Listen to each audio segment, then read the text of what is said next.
And what's up, everybody? This is Terradome a little early in the morning here. And we have official news as it broke on my way home from work. Uh, it is official from Adam Schefter. It looks like George Kittle has signed a 4 year, $76.4 million deal with 40 million guaranteed. That is by Adam Schefter. Adam Schefter has said this. I will share my screen here. I'll share my screen real big from Adam Schefter. Let's get that in. Good morning to all. Good morning to all.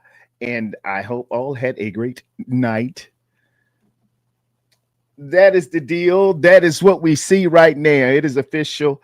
George Kittle of the San Francisco 49ers has signed his deal, a done deal. 49ers six-time Pro Bowl tight end George Kittle has signed a 4 year deal, $76 million contract extension that includes 40 million guaranteed. This is being reported by Adam Schefter, and you know Shefty ain't one to lie. Shefty ain't one to lie. It's a good feeling in the neighborhood. I'm gonna open it up here. I had some stuff planned today. We're gonna recap the draft and talk about Shedeur Sanders, and I'm just going to continuously roll this right on in to some of my good buddies out there.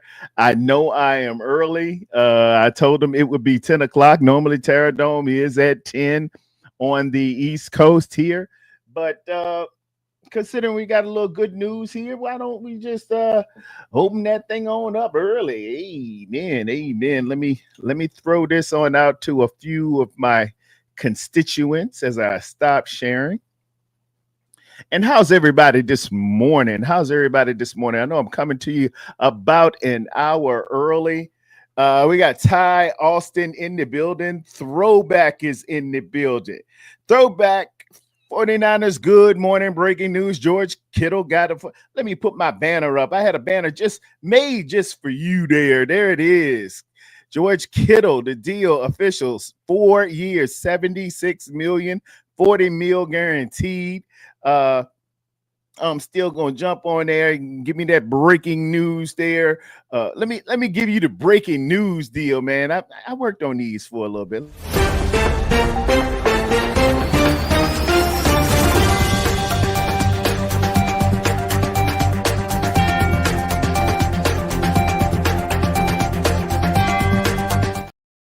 I share the wealth here as 49ers Throwback is telling you.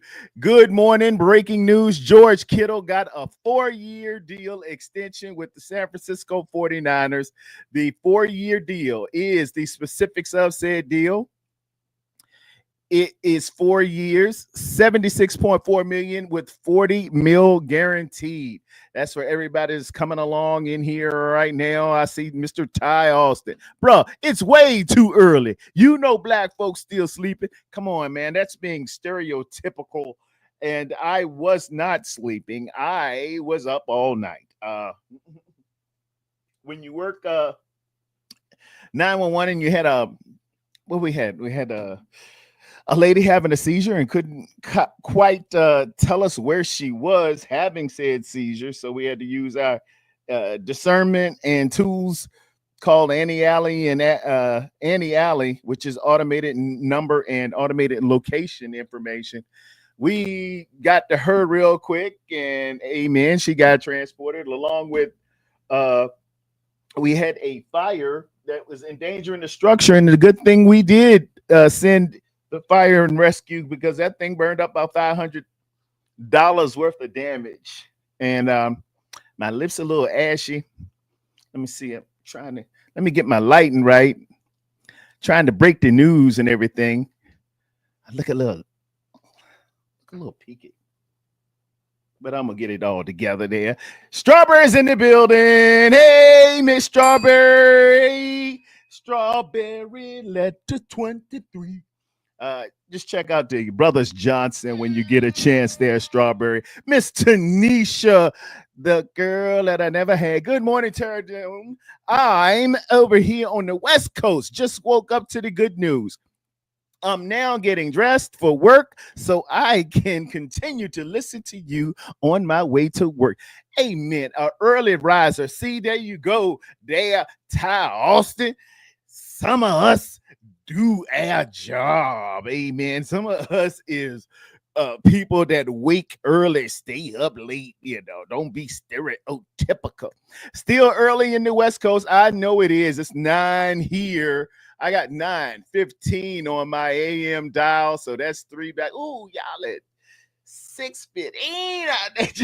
I am so sorry. 6:15. Boy, I know y'all ain't. Oh, darn.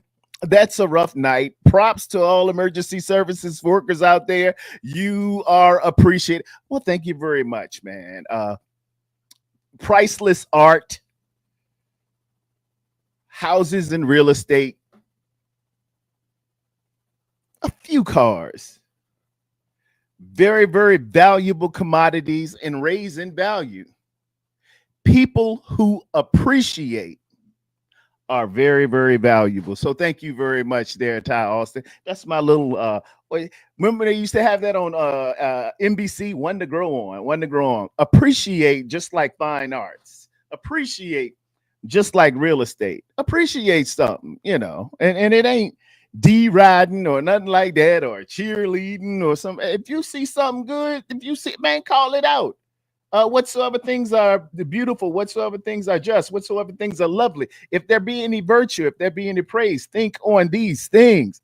That is not mine. That is Nietzsche's. No, hey, that is Apostle Paul, Philippians. So appreciate stuff, man.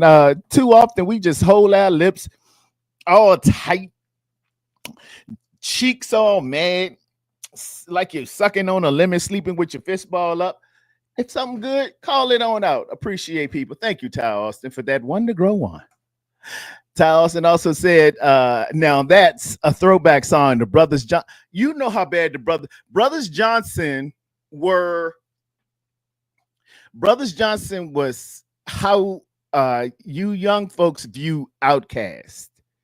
It was these two brothers, man, and their names were Johnson, but they had nicknames. One was one played the lead guitar and one played the bass. The brother that played the bass, his name was Thunder Thumbs. Thunder Thumbs could slap bass better than I kind of studied Thunder Thumbs when I'm, as I was learning to play the bass, man. That dude just, his thumb, when you look at it, it's like it's deformed a little bit, but some of the funkiest sounds, man. That Strawberry Letter 23 and they just had major hits, man. But yeah, I love Brothers Johnson. I do.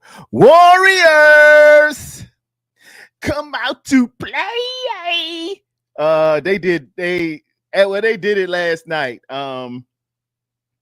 For all you basketball fans, man, I know y'all probably stayed up late over there in the Bay Area. It's no reason for the Lakers to stay up late. Anyway, but we ain't talking about that. We celebrating the Warriors win last night against Van Vliet and the Houston Rockets. It was kind of tight. It was a little drama in there. It's very, very chippy. Very, very chippy. You know how Draymond can be. Draymond chippy anyway, and he got away with a little kick. You know how Draymond, take that with you. But dude tried to. Well, I don't know. You never can tell intent, but that little foul when he was sliding into position to try to cut off Steph, that was a little sus. And your boy Draymond, he gonna tell you what it is, and the hijinks begins. But congratulations on your victory there, Warriors. Y'all came out to play. 3-1 Warriors. I did not see that coming, but kudos. Jimmy Butler, y'all got a dog, no doubt. Ty refs tried to screw the Warriors. They were going back and looking at everything, man. I don't know. In the NBA, we kind of I don't know, man. We might have to rail things in a little bit because it stops games so much. It stops. I know they want to get it right, but it's just we like that. Come on, man. You know that won't that and that won't that. But Draymond is a little tricky. Draymond, when you watch it 2 or 3 more times, you'll catch something that Draymond did. At first it's just like, oh man, Draymond just was trying to get up and to do that, and then you're like, oh, hold on, that Draymond pulled it. Oh, Draymond, what you doing? Did he kick him? Y'all know how Draymond do, man. But you need Draymond. Draymond gonna Draymond for sure. Hey, it is what it is, man. That my man Draymond. If you didn't have him, you would have to invent Draymond Green.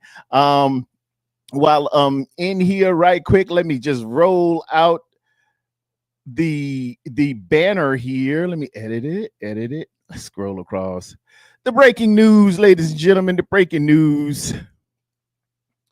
Kittle deal is official. 4 years, $76.4 million, 40 guaranteed. This is for all of the people who were saying, man, I would trade Kittle.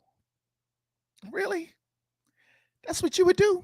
You would trade George Kittle, the face of the franchise? And I know my girl Jess is going to come up in here,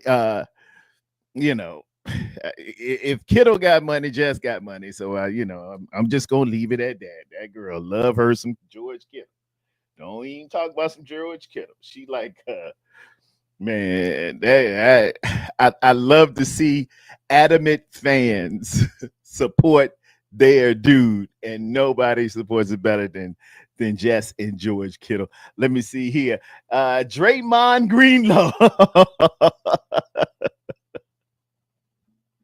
Draymond is the source of he's the battery in the pack, man. He come with the attitude. He come with the stuff. He doing the rough stuff that other guys just wouldn't do. Other players just won't do. And you need that on every championship team.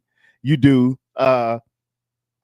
We got our basketball boys coming in a little later on, and they like the artistry and the cooking and the athleticism of basketball, but there's a rough part that you got to get to. There's some things that got to happen, and it's like that in football. You can be super duper wide receiver and I run a 4.29 and all of this, but it's gonna be a time we're gonna break down some things, all right? And men got to be men. You know what I mean?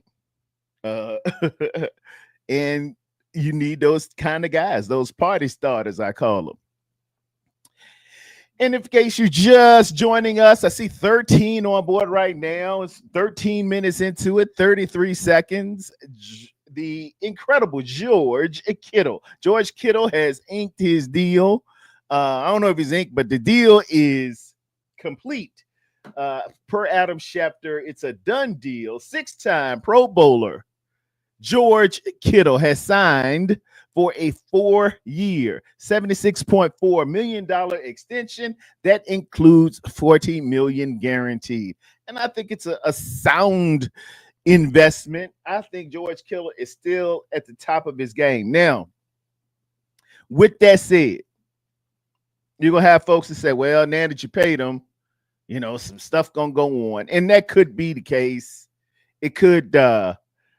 He may not have quite the year he had 2 years ago, or quite the year he had 4 years ago, or something like that. But I tell you what, George Kittle at 99%, 95%, 93%. is still better than about 93% of the National Football League tight ends. It's as simple as that. I mean, regular attrition and natural attrition is going to happen. People get a little older. People get a little wiser, and they may hold back a little bit so they can really put forth the maximum effort at the end. You got to kind of look at an athlete like the great Muhammad Ali. All right. Coming out of Tokyo. No, coming out of, what was that? Greece. He won the gold medal in 1960. Went gold gloves, turned professional. And Ali was just faster than everybody else. It just looked crazy. He's a heavyweight. He's 210, 212 pounds. And he's moving as quick as a featherweight, a bantamweight, against these big burly men who just coming along swinging. And it's just unfair. Ali gets the title, keeps the title, retains the title, is the title holder. Lo and behold, he loses it because of the draft. He's a conscientious objector. For 3 years, he's out of the game. He comes back. 1971, it has been a little diminishment. He's not as quick as he used to. He ain't quicker than everybody. But what does he do? He changes his game a little bit. He learns, I gotta win a different way. I gotta be tougher. I gotta take some things to give some things. Gets the title back. Later on, in Zaire, Africa, he got to a point where I have to conserve my energy. Let the young buck punch himself out. Then when it's time, I'm going to act up on him. Even the corner didn't know what he's doing. And he introduced the world to what's called the rope-a-dope. I say all of this to give you a microcosm of a great athlete. You come in the door 24, 23 years old as a football player. You got all the athleticism. You're going to jump on some people. You are at your level peak best. But the elevator starts going down in terms of physical prowess, but learning when to turn it on, where to turn it on, how to turn it on starts growing. And you want that elevator to stay even as best you can. And right now, around 29 years old, that's when they match up. You keep the elevator there as long as you can. But I tell you, as you get older, you start to put that Ali thing forward and know and pick and choose for your spots. Not taking plays off, but hey, I can't give you everything right now. But if I save it up, when the rubber meet the road, 4 minutes left in the fourth quarter, I'm going to bust them up. And that's what a 30, 31, 32-year-old does. And I think that's what George Kittle's going to do. I do. Or he might just go full tilt. You never know, man. He's going to be a wrestler. He's a party starter too, man. Infectious attitudes are great. So is Brock Purdy coming up? So I sure hope so. Somebody had mentioned Fred Warner deal is coming up. I think Fred Warner comes second, possibly. We got to clear that money. But the good thing about a blessing, and this, y'all can take this to heart. Blessings are like, I'll give you a little more speed on that one. Blessings are like the mailman delivering in your neighborhood. When I was younger, man, they put out a promotional for these almost home cookies, which were like soft and gooey. They were the first one soft. Usually a chocolate chip cookie was like a brick, if you bit it, that Chips Ahoy. But when Almost Home came out and later Duncan Hines, they put out promotionals giving you these cookies and putting it in the mailbox. Never hate on a man or never look at somebody else near you with envy, with greed. Because if their blessing coming, it's just like the mailman. If my neighbor got those Almost Home Duncan Hines cookies, it's in my neighborhood. It's coming to me. Just be patient. Just be patient. And that's how you have to always look at people around you. And that stops a lot of the hate, because too many people, there she go. There, there she is. I know and my girl just crazy about some George Kittle. Yeah, let's effing go. Yes, ma'am, Miss Jess, the Barbara Walters of the faithful contingent. Yeah, your boy just signed, man. Signed 4 years, 76.4 million, 40 million guaranteed. A lot of fours in there. Four. I keep seeing fours. Fours is the number of seasons. Four is the number of direction. Four. I like four. Four is a dope number. And he got them fours all over there, man. So it's going to be good. And it makes him, I do believe, the highest paid tight end in the game. Pause. Historic on there. Dome. Our D-line going to be great again. Man, that's my segment coming up, man. We had a wonderful draft. Those of y'all that were on with me and my main man, Wolfie, who will be here Thursday. I was at work the first night. That was Thursday. And then Friday night, I was on with Wolfie. And then we hit Saturday morning at 11:55. We got on and kicked it a little bit. And then 12, we was running and gunning. And let me say, I'm going to give more as the day goes here. But I got to tell you, I loved some of those picks, most of those picks, virtually all of them. Once I had to take stock and go back and realize, I'm not going to get online anymore and doing mock drafts with Spongy and Levi. Both good dudes. Crazy about them. But I believe they went back to their respective organizations, which is the Eagles and the Baltimore Ravens, and they stole a couple of my ball players. Y'all can try to tell me all you want, but it's no way they knew to go after Makuba. That thing hurt me, man. It's no way they knew after. And I'm going to give a full breakdown on all of that. But, I say it a little tongue-in-cheek, but you'd be surprised, man. Players and scouts sometimes watch content on YouTube. They ain't doing nothing else. And if you're all about football, you're all about football. That daggone Spongy and Levi's.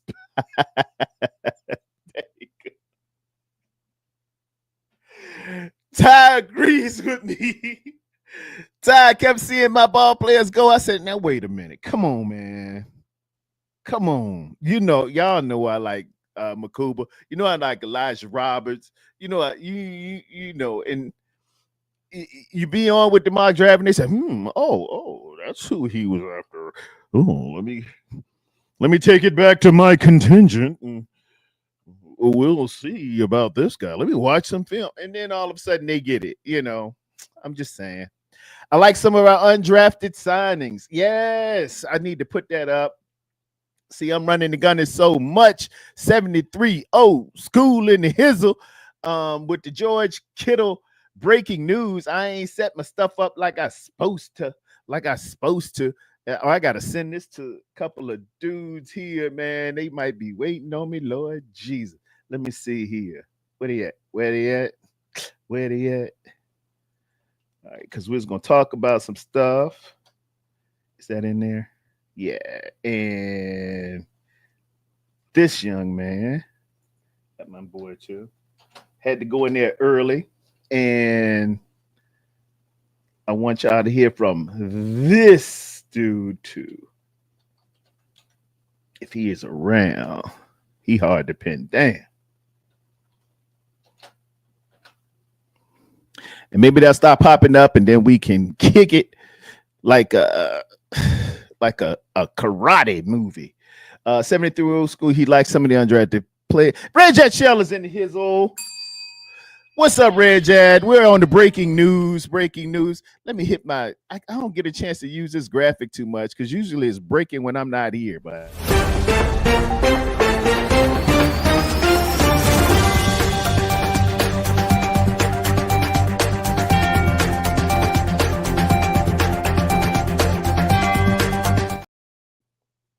And the breaking news of the hour, ladies and gentlemen, George Kittle has signed a deal. 4 years, $76.4 million, $40 million guaranteed for the rights to George Kittle for the next 4 years, as Adam Schefter has reported. And if Adam Schefter done reported it, it's good as gold. I trust Schefter. That is something to be said for these young men who were prank calling during the draft. Let me tell you something, man. God don't like ugly, and he ain't too crazy about cute. I did not appreciate hearing some of these young men were prank called by other students, and you know, you really have no idea of the man. Well, I ain't gonna say y'all don't, but this is the most important day of a lot of these guys' life. And for you to be playing on the phone, I'm gonna tell you the truth. You need your ass whooped. You do. That should be the deal. Just start whooping them. Just whoop them. I was watching dang, I wish I could pull it up on YouTube, but they'll give me a strike. But they had the best of James Evans. And my dad was a lot like James Evans. James will pull that belt off. Let me tell you something, boy. And that's what some of these guys need, man. I'm so serious, man. Don't prank call a dude with basically his life on the line and everything that has culminated. Because it doesn't just start at one night that a guy just, happens to become realize his dream and become a millionaire, and your whole family with you and everything else, man. This started at 4 years old when dad got you a football.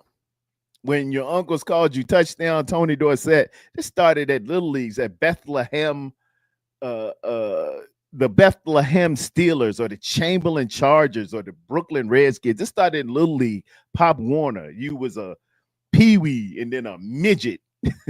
That they used to call him that. Forgive me if a little too brash, but and then you went to juniors and you played middle school ball, and then you go to high school and you ball out. You go to college, you get scholarships, or you come up the hard way. Got to go to JUCO, then go to your college, and then you're waiting that night.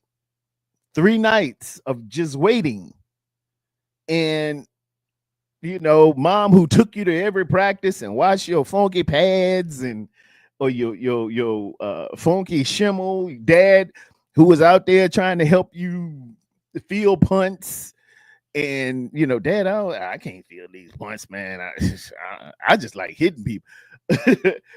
and everybody's there, aunts, uncles, and stuff like that, your cousins, your friends of friends, and some MF are playing on the phone, acting like he an organization. Come on, man. Have some class, have some dignity, have some decency. I tell you what, though.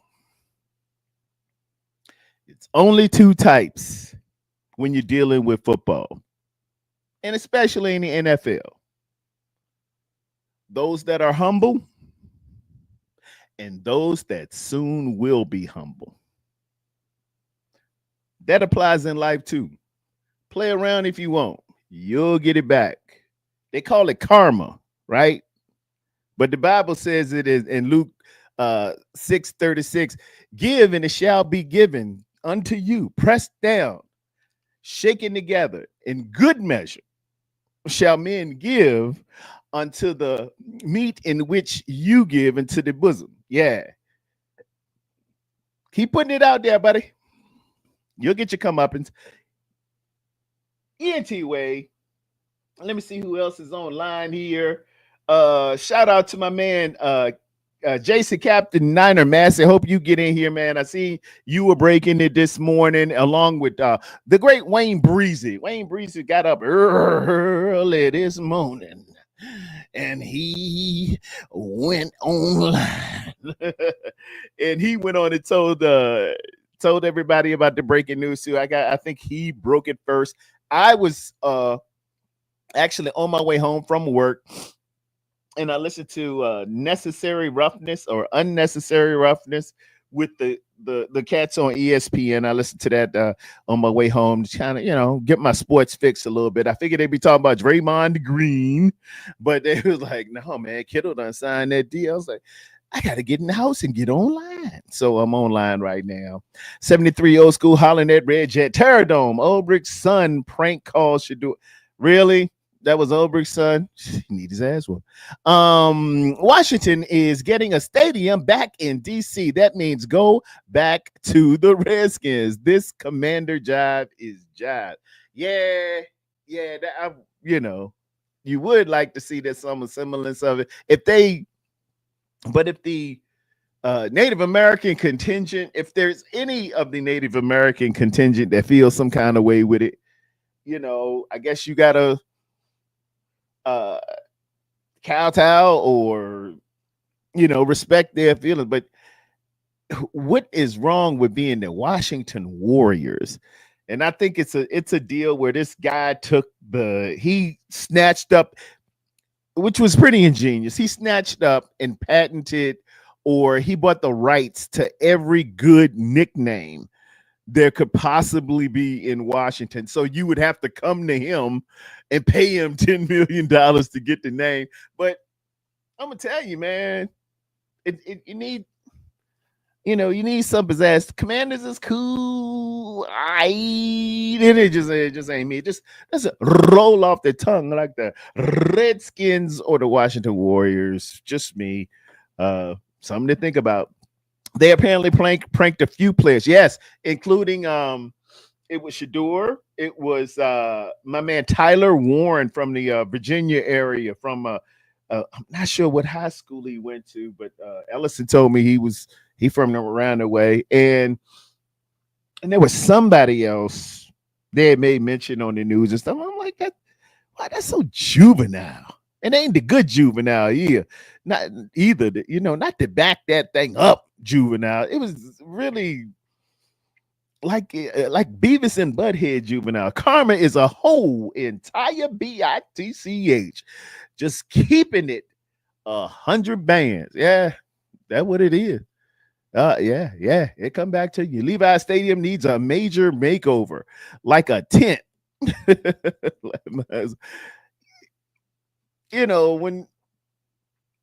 Let's just say what it is, man. Yeah, Levi's could be a lot better. It's so hot during the summer months at the beginning of the season that they try to schedule. That's why the 49ers are often on road trips in the very beginning of the season, particularly through, like September to October, because it is so hot.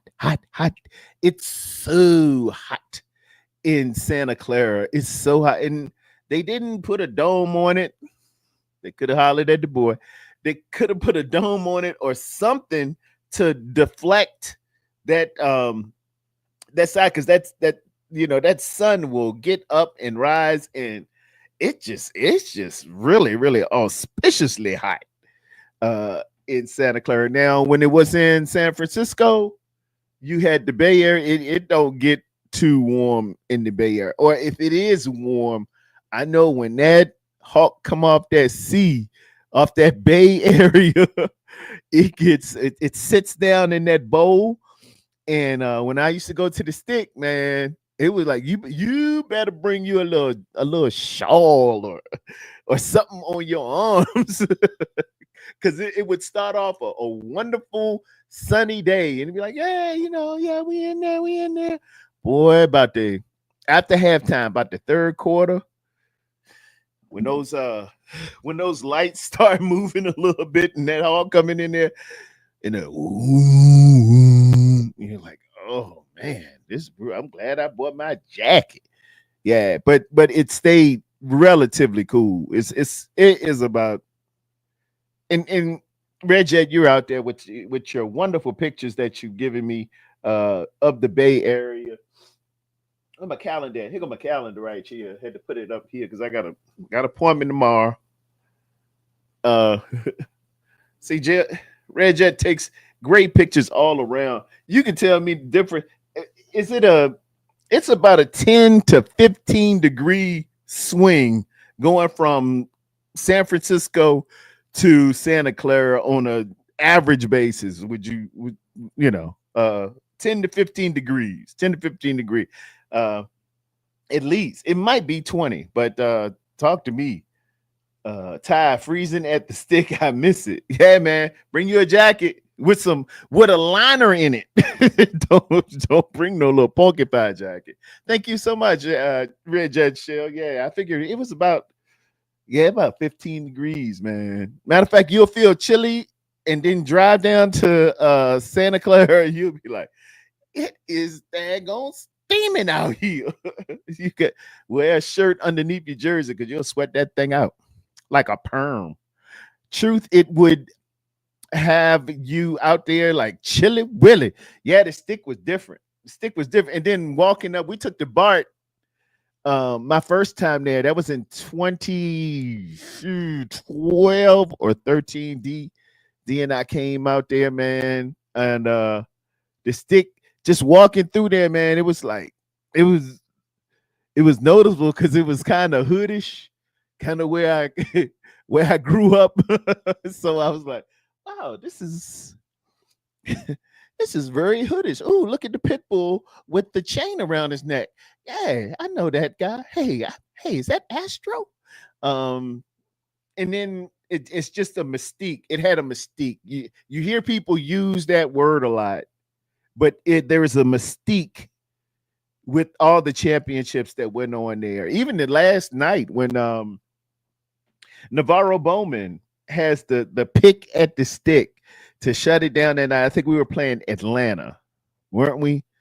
And he gets a pick six. I think he ran the thing back. Had to be 96 yards.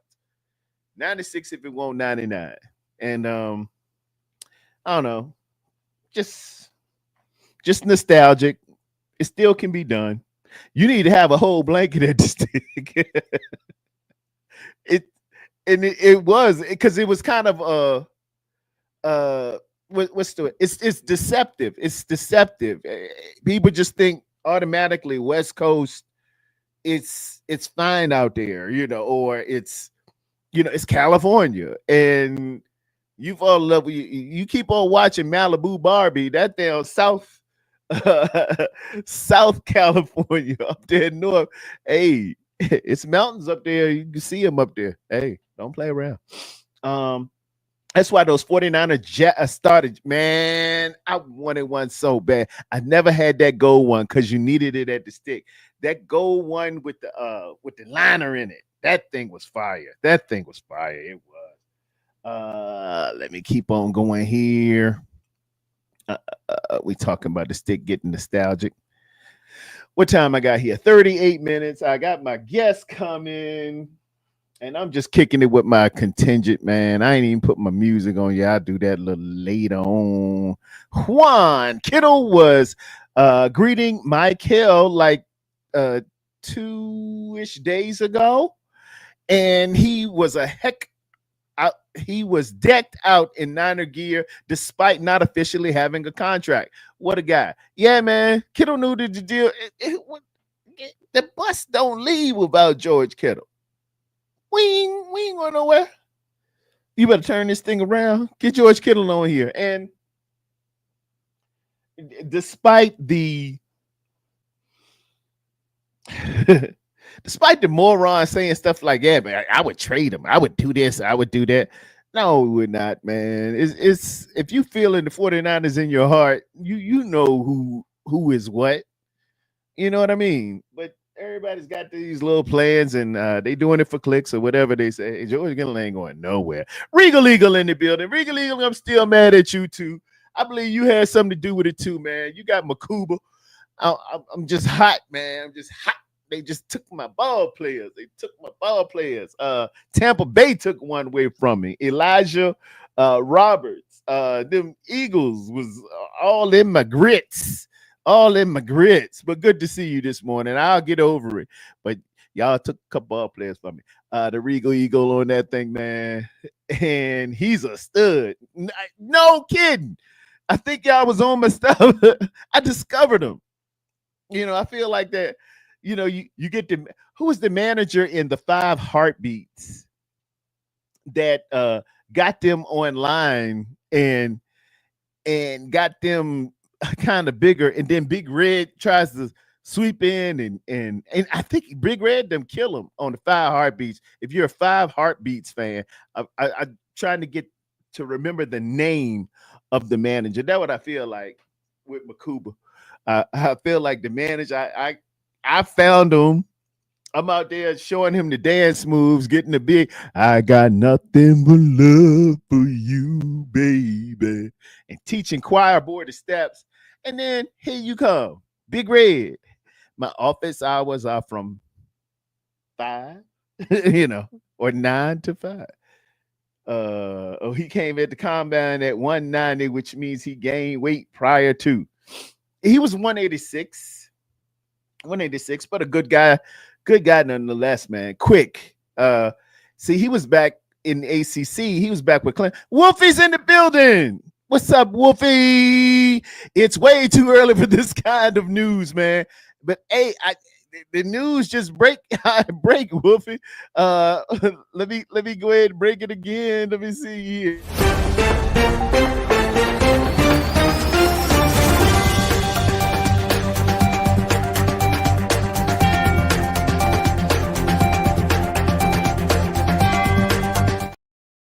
And the news that Wolfie was referencing, ladies and gentlemen, George Kittle, the 4-time Pro Bowler. No, let me get that right. The 6-time Pro Bowl tight end for the illustrious, the storied, the historical San Francisco 49ers has signed a 4-year deal worth $76.4 million with an M, 40 million of which is guaranteed. He can get some cheese on the Whopper. That's going to pay for a lot of wrestling masks, rounds of golf. And it's on you, George. It's on you. You got and he already had a little paper, to give some of the whacker people in the journalistic realm some sneakers. I think he gave everybody some sneakers. He did that. Very generous cat, man. Very good cat, man. He's the energy of the San Francisco 49ers, particularly on offense. And we need a dog like that on defense. I mean, I know Nick Bosa is trying to lead by example. Fred Warner tries to get there. The stamp of the San Francisco 49ers was Greenlaw. I'm really depending on one of these rookies or one of these second-year guys to really step it up, become vocal, become the attitude. A candidate, Deommodore Lenoir. And it's not just the regular leadership, answering the questions, doing it all for mom and apple pie and all of that. I need the guy who will come to the sidelines when it's a little stale and ask, Whiskey Tango Foxtrot is going on. What we gonna do today? And it can come off to the casual fan like,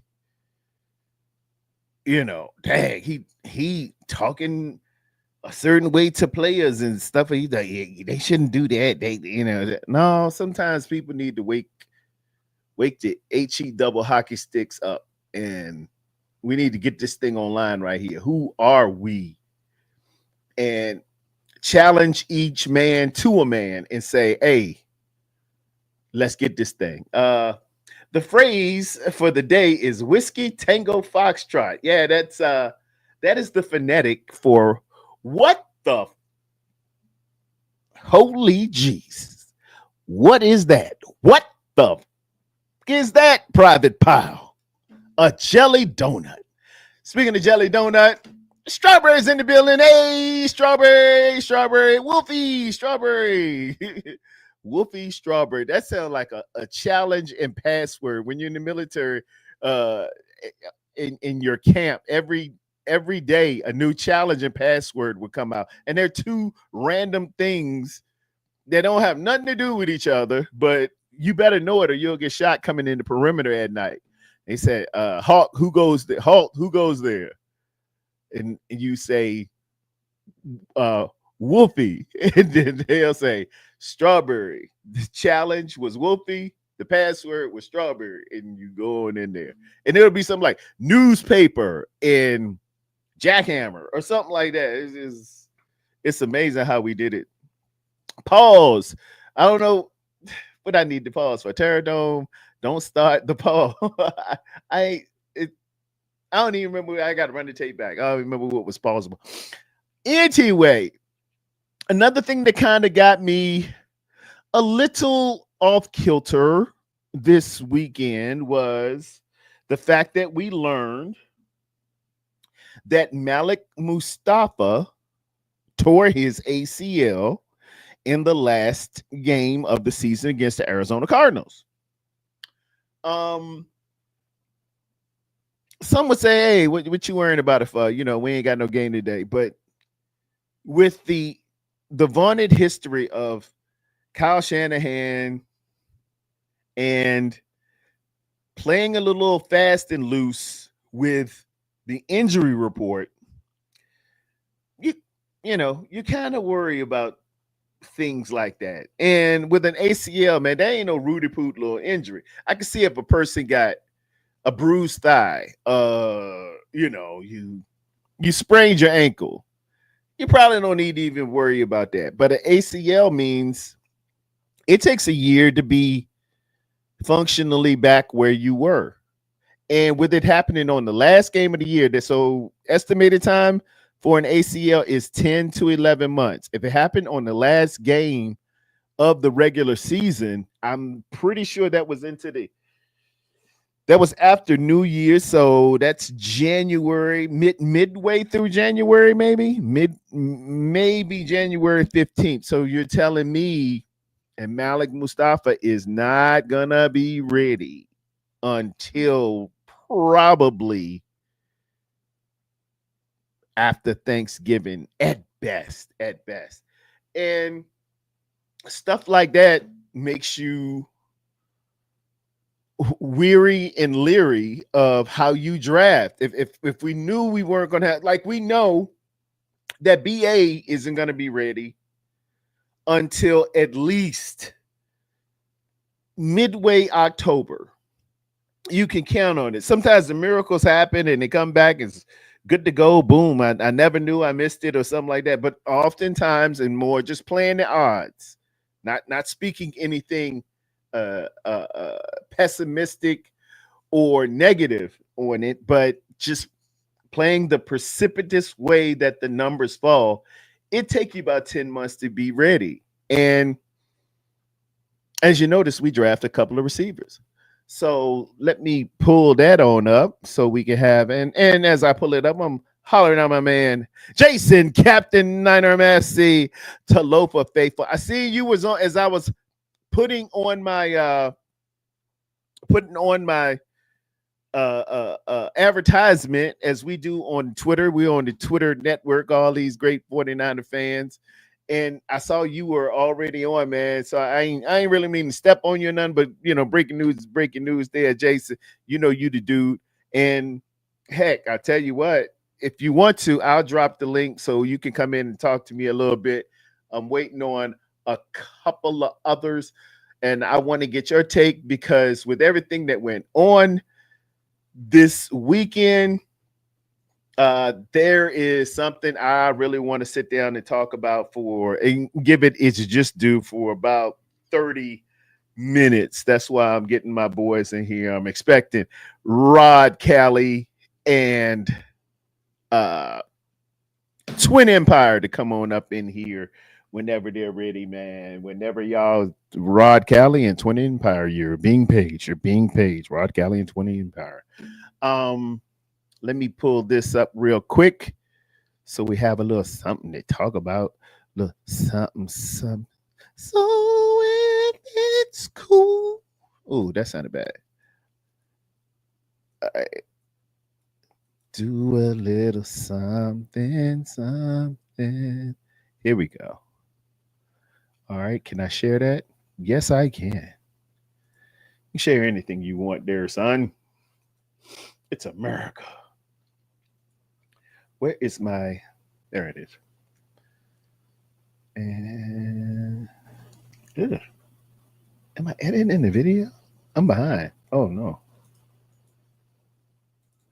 this ain't the right feed. I'm over there. All right. Having too many screens will mess you up too, ladies and gentlemen. Having too many screens will mess you up. But I'm gonna present and share a window. Let's go with a Excel. Okay. Open that up. Take that off. And this is what we're looking at in terms of who we drafted. Um, First of all, we drafted Michael Williams, defensive end, first round, pick number 11 from the great College of Georgia. He's a Georgia Bulldog, standing at an even 6'5", 260 pounds. I liked the pick. I did. I really did.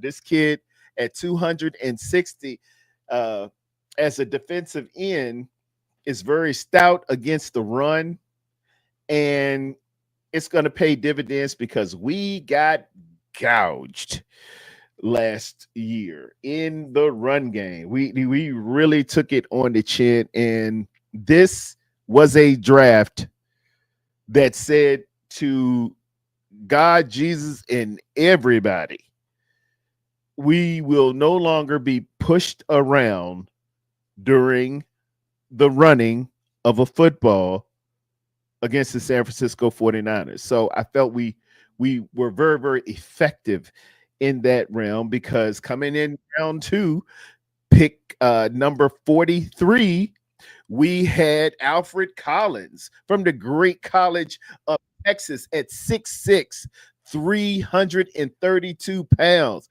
He was on one of the best defenses against the run in the whole nation. All right. This is going to play pivotal here because right now, let me get my stuff ready here. I got some dudes coming on and they on time, but I was early. I was quick on the trigger. Ladies and gentlemen, coming to the stage. Let me stop sharing right quick. My main man, Rod Cali. What's up, man? What's up, man? How you feeling? I'm feeling good, man. I had to run early and give the breaking news. My man Kittle done signed the deal, 4 years, $76 million, 76.4. Get that point four in there because that can buy some extra cheese on the Whopper. You see, Facts, facts, facts. 40 million of it guaranteed, man. I was very, very happy to hear we handling business and handling a little early because normally you know how we do, right? Right. Yeah, we normally wait. We normally take our time. Shout out to everybody in here. What's up to everybody? Salute to all y'all. It has definitely been a different type of off season, but I'm actually liking this off season. It hasn't been bad. We can definitely tell that we're turning the page. I'm just happy that Hold on. If Rod Cali liking this off season, that is room for concern. Let me bring another man up here, ladies and gentlemen. We got Tony, the GM, in the place to be. He went to St. John's University, and since kindergarten, he acquired the knowledge. And after 12th grade, he went straight through college. What you know about that, boy? That sucker MC. That for y'all. That for y'all young folk. That was my day. Tony, what's going on, man? What's up, Rod? How are you doing today? I'm good, man. I'm good. Good to finally meet you too, boss. Oh, same here, same here. What's Oh, going y'all on? ain't never met, man. Man, y'all, No, no, yeah, no, no. y'all family. I'm with you, Star. So I'm just getting where I fit in. That's all I'm doing. A lot of times when you guys meet, it's like my cousin Ellison is in the building. Ellison was friends with my cousin on the other side, and I would go like Ellison's my first cousin on my mother's side.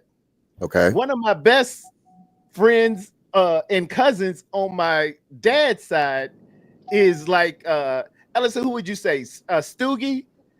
And I would walk into a place and see Ellison and Stoogie sitting there talking, and I'm like, you know, hey, how small y'all world, know each other? small world, small Oh, world. that's my boy, man. I know Stoogie, and I'm like, oh, I ain't never introduced you, but I like my cousins to hook up, man. Good to see y'all. It's a small world, man. How you guys feeling about the Kittle information, the news that came out? Because I woke up to it, so I didn't know anything. But how do you guys feel about it? I like it. It's finally done. The distractions are gone. The notion of Jed York being cheap is out the window because if you look at the structure of it, off the top of my head, I believe it's 35 due at signing and 5 million due at 2026. And if you look at what's guaranteed, it's 40 million, and he pretty much paid the guarantees up front minus $5 million.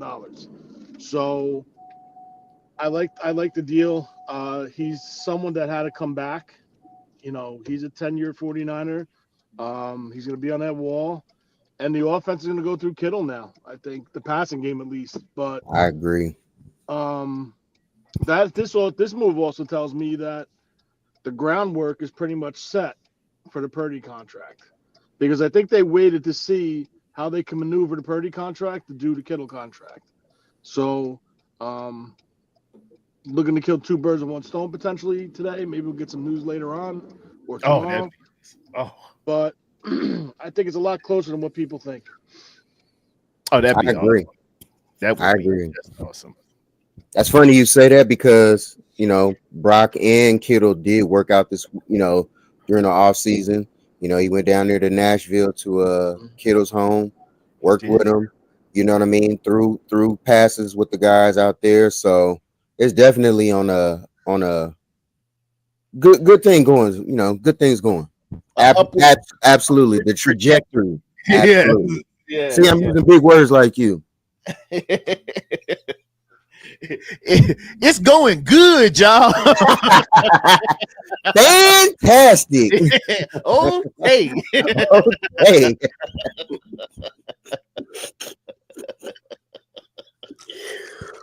Oh man. How did you gentlemen feel about the draft, man? How did y'all like the draft?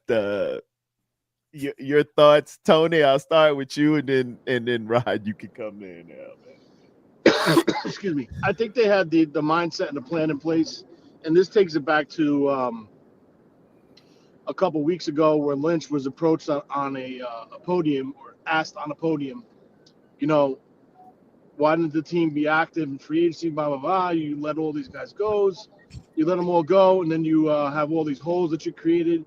And John Lynch's answer was simply this: you guys do know there's a draft coming up in a couple weeks, right? man.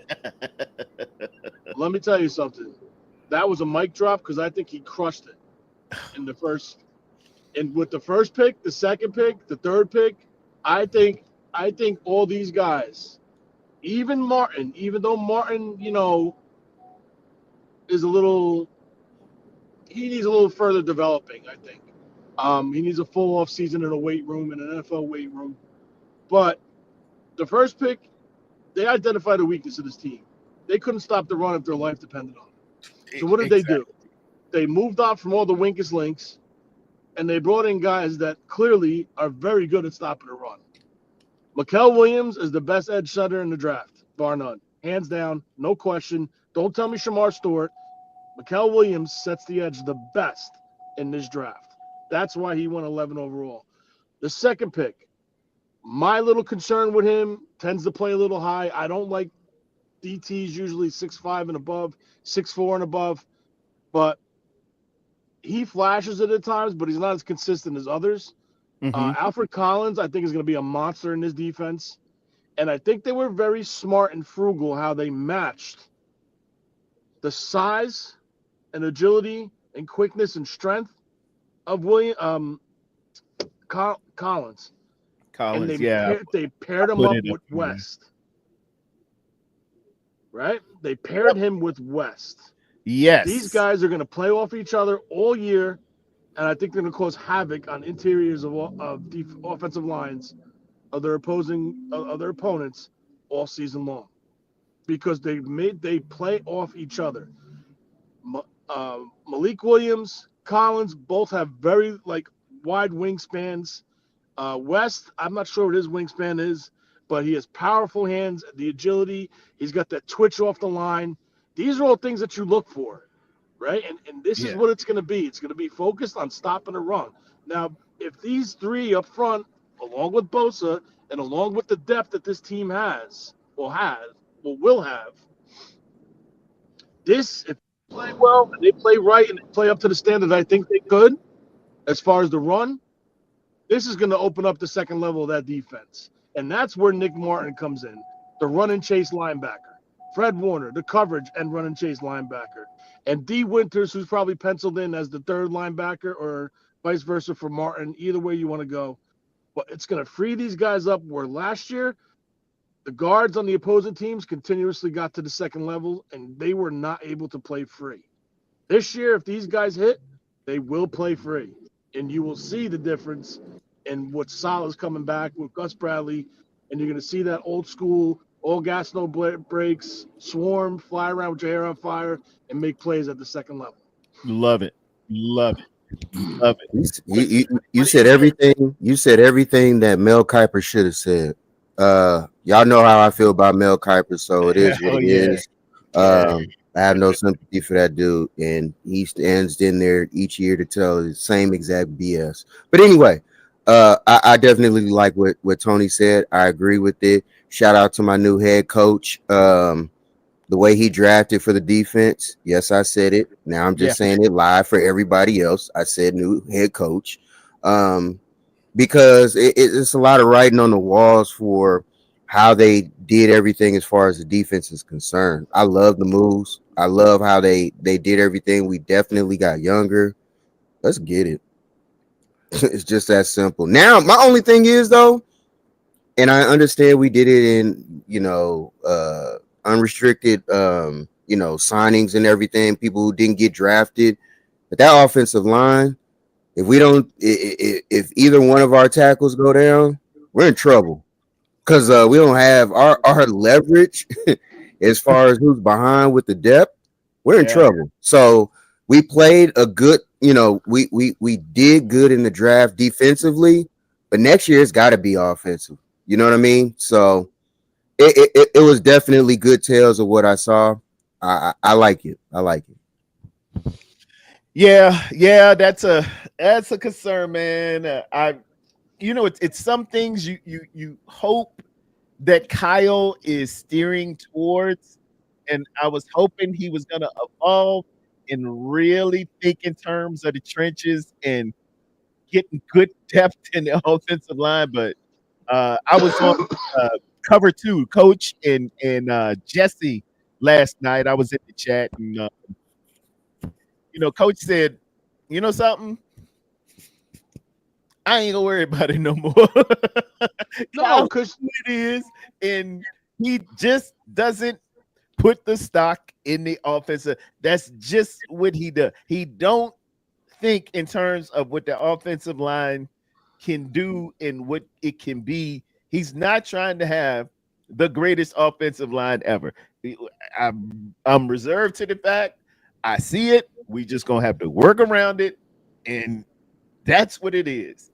And that was just wisdom for me. Talk to me, bro. Let me explain something to you. Go ahead. And this is the way they attacked it this draft, this off season. And something I'm a little upset about and how they handled it, but whatever. We'll talk about that when I'm done with this point. Number one, if take before the draft, pre-draft. If there was a game tomorrow, let's say the draft didn't happen yet.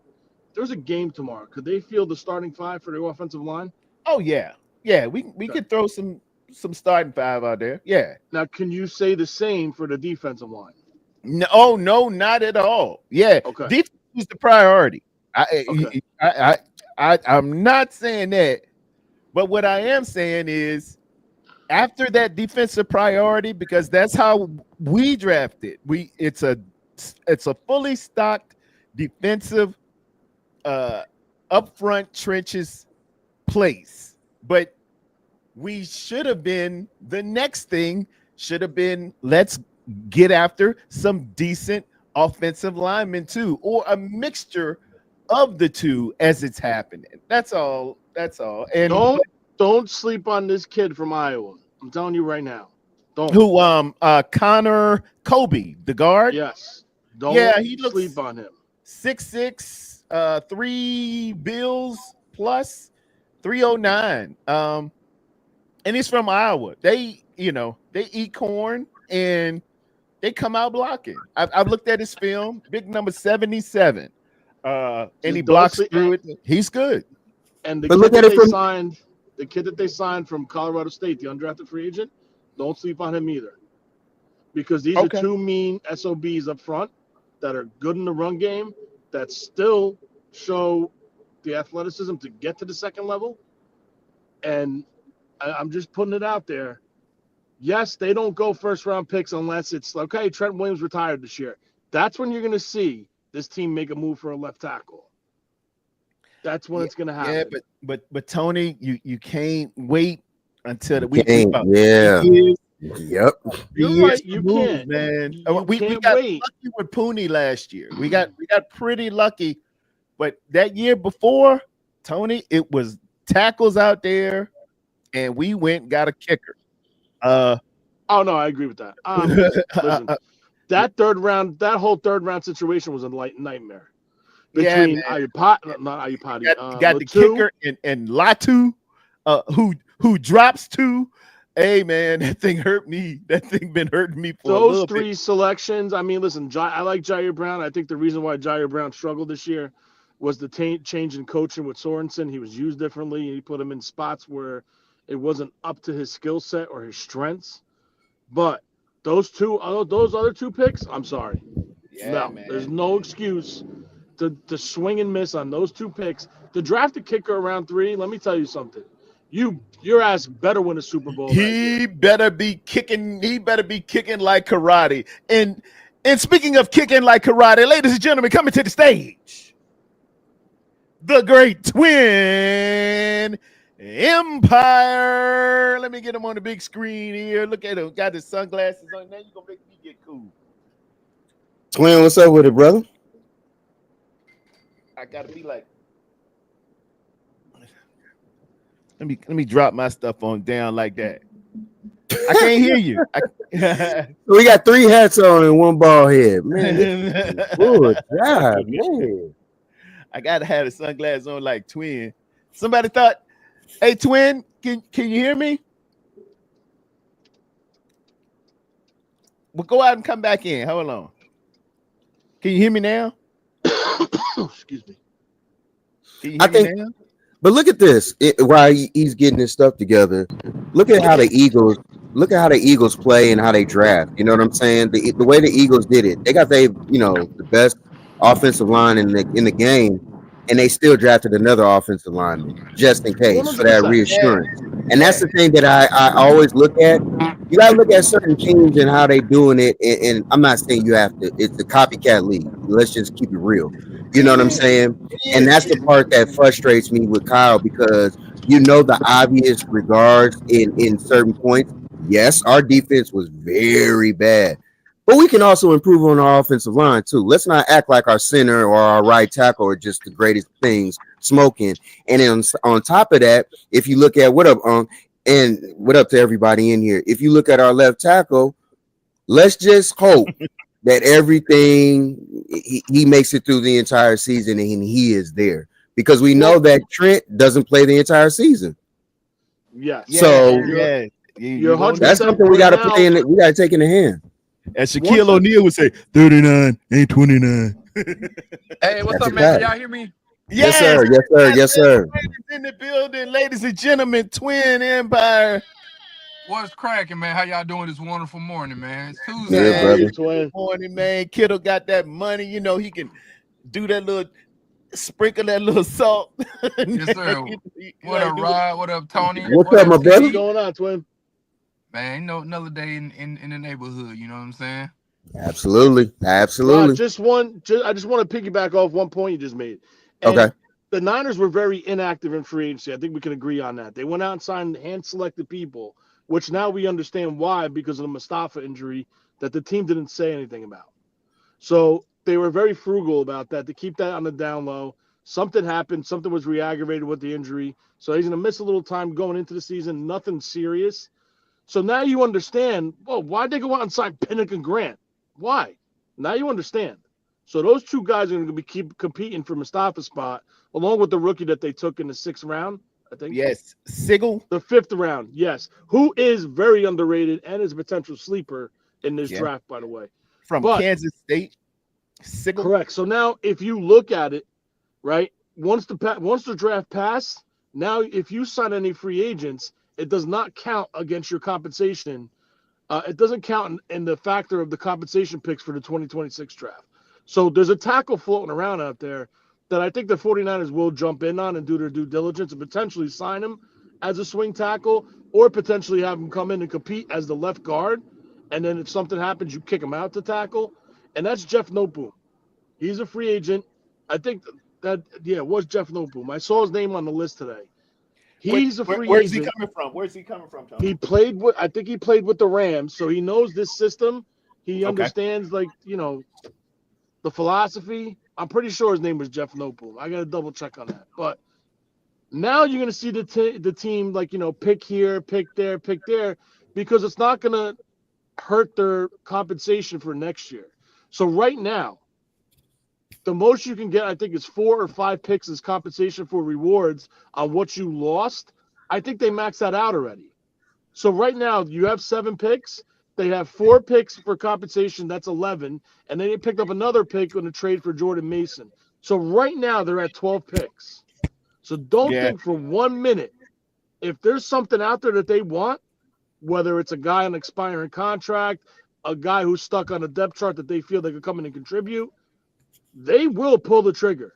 And if they don't find that veteran at the trade line or before the trade down, at the cut down, at the 53 cut down, in the draft, they will pull the trigger and go up and get the guy that they want as far as Certainly hope tackle. so. Certainly hope so. So the door isn't closed yet. They will pick No, a little bit. no, we So can work with it. Oh, and we're gonna have to work with it. but I was just hoping that they just surprise me sometimes. But you know Well, what it hey, is. Twin, talk to me. well, they say the offensive line was better than what we think it was. You know what I mean? A lot of times when we are watching our team, the way that we watch it, we really don't look at what's going on around the league.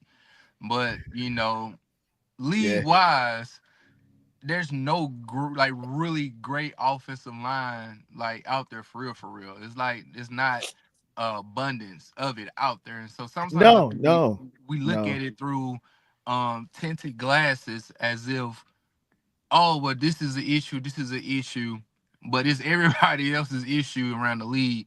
And there's certain times where yes, the offensive line isn't playing it up to par, but in other times it is what it is. It's like you can't get too much better than what we got unless our philosophy changed, and we know that's not happening. So Yeah.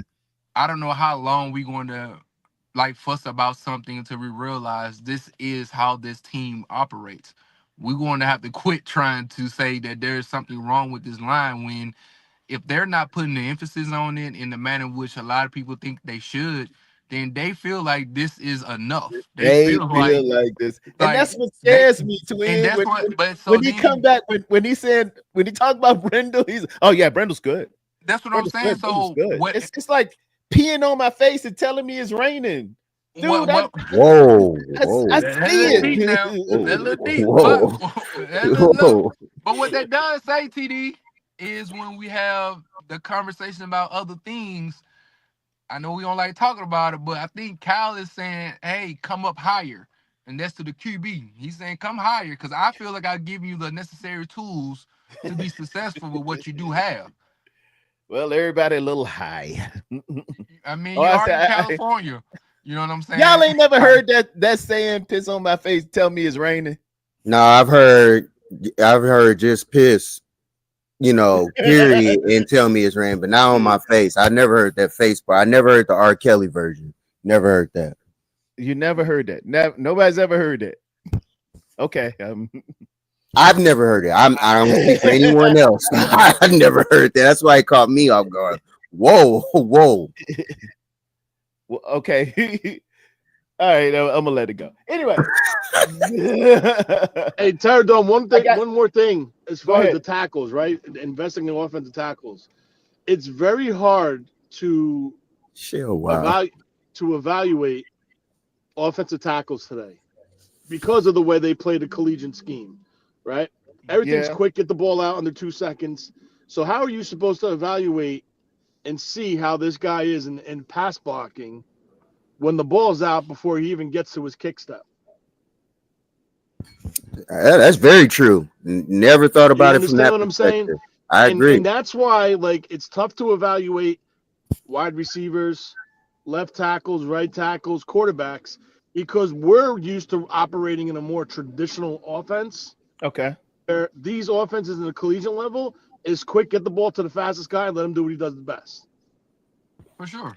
That's kind of how you're Right. supposed to do it, but But hey, nonetheless, I'm quite sure with all of these high quality pass rushers, they had to face somebody, and you could look at them kick step, and you could look at how they handled it. Case in point, Sure.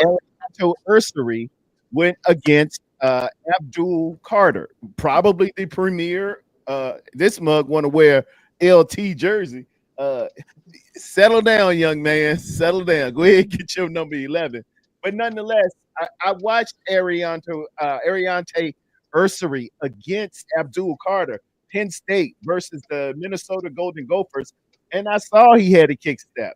I saw he had strong hands. I saw he had a upright back. I saw he was up for the challenge and up against the stunts. I saw how he handled it. It's got to be some stuff in there because it's not all and completely quick, get it out your hands. Florida spread offense. There are plenty of matters. It has to be that way because we see these guys pass rushing and we see them getting to the quarterback. Listen, but the I'm it's not doubting system. you. 100%. I agree with you. But the problem is the 49ers made a decision this offseason. I And it Yeah, know. stems to my question to you. Can you feel the five starting offensive line, or could you feel four starting defensive linemen? And the question was, yes, we could start five with no issue. You can't start four. So they made the commitment this year into the defensive line. What pick did Irsay go? Third round? Fourth round? I got to pull up my handy dandy computer here, but there were some tackles that went. I know some tackles went. Let me pull up my stuff. Y'all talk amongst yourselves, and we'll get ready for the next topic du jour as well, I pull look, that up as I read. Who but is one this? thing we're gonna need to know is that like our defensive linemen, the new boys we got in, we pray that they get enough work that they need, with our offensive line that we do have there. We're gonna have to have good quality reps. And the thing about football that we missed out last year on that nobody really talks about is when you are missing a Brandon Ayuk, you're missing a Christian McCaffrey, you're missing some of these top guys. Mm-hmm. They raise the level of competition during OTAs, during training camps. Like this is where the guys 100%. who come in decently get a Yeah, lot better, and we don't like to discuss that. That what I know people didn't like Brandon Ayuk holding out, but over the last 3 years, we've always heard Fred Warner say, "Hey, not only is he a dog, but he takes up for his other wide receivers and he played all the reps and he goes hard every practice." What that does is makes your DB room a lot better. It makes your linebackers a lot better. It makes your other wide receivers a lot better. So when you missing that type of attitude and that type of route running, it helps your quarterback even. You know what I'm saying? And so hopefully this year, um, we can really emphasize what it means to have those veteran players in the locker room. Somebody like Trent Williams, like, man, hopefully he can be able to get some. I know we don't want to run the trade on his tires, but we want to need him out there repping. You know what I'm saying? Because Indeed. those young boys need help, and they need it against a real quality left tackle. And he's the best that we have, and he's almost the best in the NFL. And they need to learn playing against a guy like him. Definitely do. Iron sharpeneth iron. Everybody's got to get stronger, better, and faster, like the $6 million man. I pulled up in 25 NFL draft results by team. I went out and found that bad boy because I wanted to be able to quick check. And Ariante Ursary, tackle, Minnesota, went second round, number 48 overall to the Miami Dolphins in a trade acquired from the Los Angeles Raiders. And Miami, Miami and Houston, I think had a pretty good draft. There were some other teams I really like their draft as well as ours. I like that draft too. Initially, I was a little bit bummed because we couldn't get Makuba. I've been wanting Makuba bad as I don't know what, and them Yeah. Philadelphia Eagles, uh, or them Baltimore. Who got them? The Baltimore Ravens or Philly? One of y'all two, Philly. man. Philly went up high and got him, man. Philly. They go, yeah. He went number 64 in the second round, and then they came back and got Ty Robinson. I like that guy too. I said these no longer will Philadelphia Eagles come to our draft, our mock drafts. But hey, I can understand it, man. You wanted good ball players. The way it looked to me initially, uh, I thought we should have gotten Bowman from Oklahoma versus Upton Stout. But going back and looking at it, apparently Bowman out of Oklahoma has tackle problems, and he missed quite a bit of Yes. tackles in college. So to get Upton Stout, a noted slot guy who maybe a bit undersized, but has the ability to play some free and doubling down a little later on and getting Marquise Sigel. Well, it developed a little bit to me afterwards. Is what I'm trying to say. Hey, I felt a Terry little Dome, bit it's better funny you brought up after I that looked. pick. Go ahead. It's funny What you about it? brought that pick up. Do you have the draft results up? Yeah, Look at the two picks before Upton Stout. That was going to be the tackle pick. yeah. Nick Martin. No, no, No, no. no, Look he at the talking Upton about Stout in the draft, like not who we picked, but the team in the before draft us. results. Okay, Look, at 100 because he went. No, look at Upton 90. Stout went Look at picks number 100. 99 and 98. All right, hold on. I can do this. That was going to be the tackle choice at 100, I think. But look what the Raiders did. 99 was Charles Grant, tackle out of William and Mary in Virginia. 98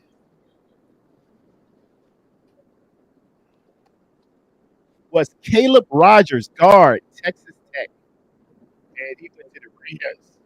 So So the they Raiders sniped the Niners. They took two linemen right before them. got you. All right. So, and that's part of what I call draftology. You have to consider not only who's available, but who's moving in front of you and behind you. You know what Yep. I'm saying? When it's all over said and done, and we look at it as Debo would say, at the end of the day, we're just going to judge these guys on how good they played this year, next year, the year after. But really, in the moments of drafting, you got to always consider, hey, well, he ain't there, and we need this. And this guy, they just took two guys before us. Now you got to scramble around and get it. That's why I do those mock drafts. I give them all the leeway I can possibly give them because I done sat in the seat and been timed to hurry up and get it in, hurry up and get it in. And yeah, you can miss some things. You can miss some things. And it's cool. It's understood. And speaking of missing some things, the topic du jour that I really wanted to kick it with y'all about, ladies and gentlemen, Shador Sanders, in every mock that I saw, was projected to go in the first round, no later than 21. This dude proceeded to fall and be like a leper and not picked up until the fifth round.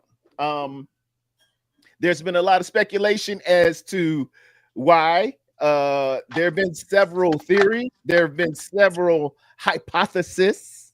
That's a little word for you there, Red Jet Shell. I would like to get y'all's take on just what happened in you guys' eyes.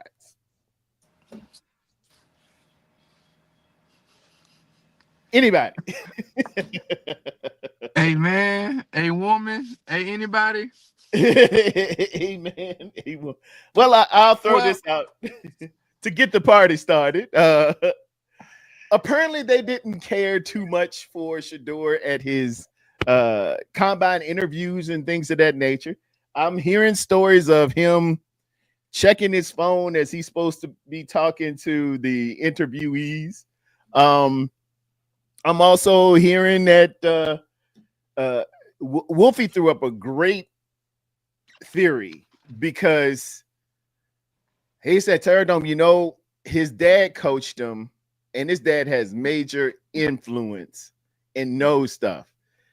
He said, if you were a coach and you took Shador and Shador didn't play, or Shador didn't play to the standard in which he has before, and you're losing, you won't borrow time. And I said, I ain't never think about it like that. If I was a coach, I would kind of stay away to it. If I'm who's that coach in like Cleveland, or that coach in who's that Kellen Moore down there in New Orleans, and I can't get the best out of Shador after I done took him in the first round. Dion, I'm gonna finish this year in Colorado, son. I'll be there next year, and you probably out of a job. And that's well, I could kind of see that, but falling and not being picked in 4 rounds. Whenever Donald Trump tweets and says Whiskey Tango Foxtrot is going on here, it's no way this kid should be falling all the way down to the fifth round. It was just something. It was something. What y'all say? What y'all say? Another it conspiracy. is what Go, we twin. man. We saw this coming last year when Dion was his first year in Colorado, and they was talking about the draft prospect, and Dion saying what he's saying about where my son may possibly go, the bravado that the Sanders name bring. Um, I just believe that one, some teams don't want to win.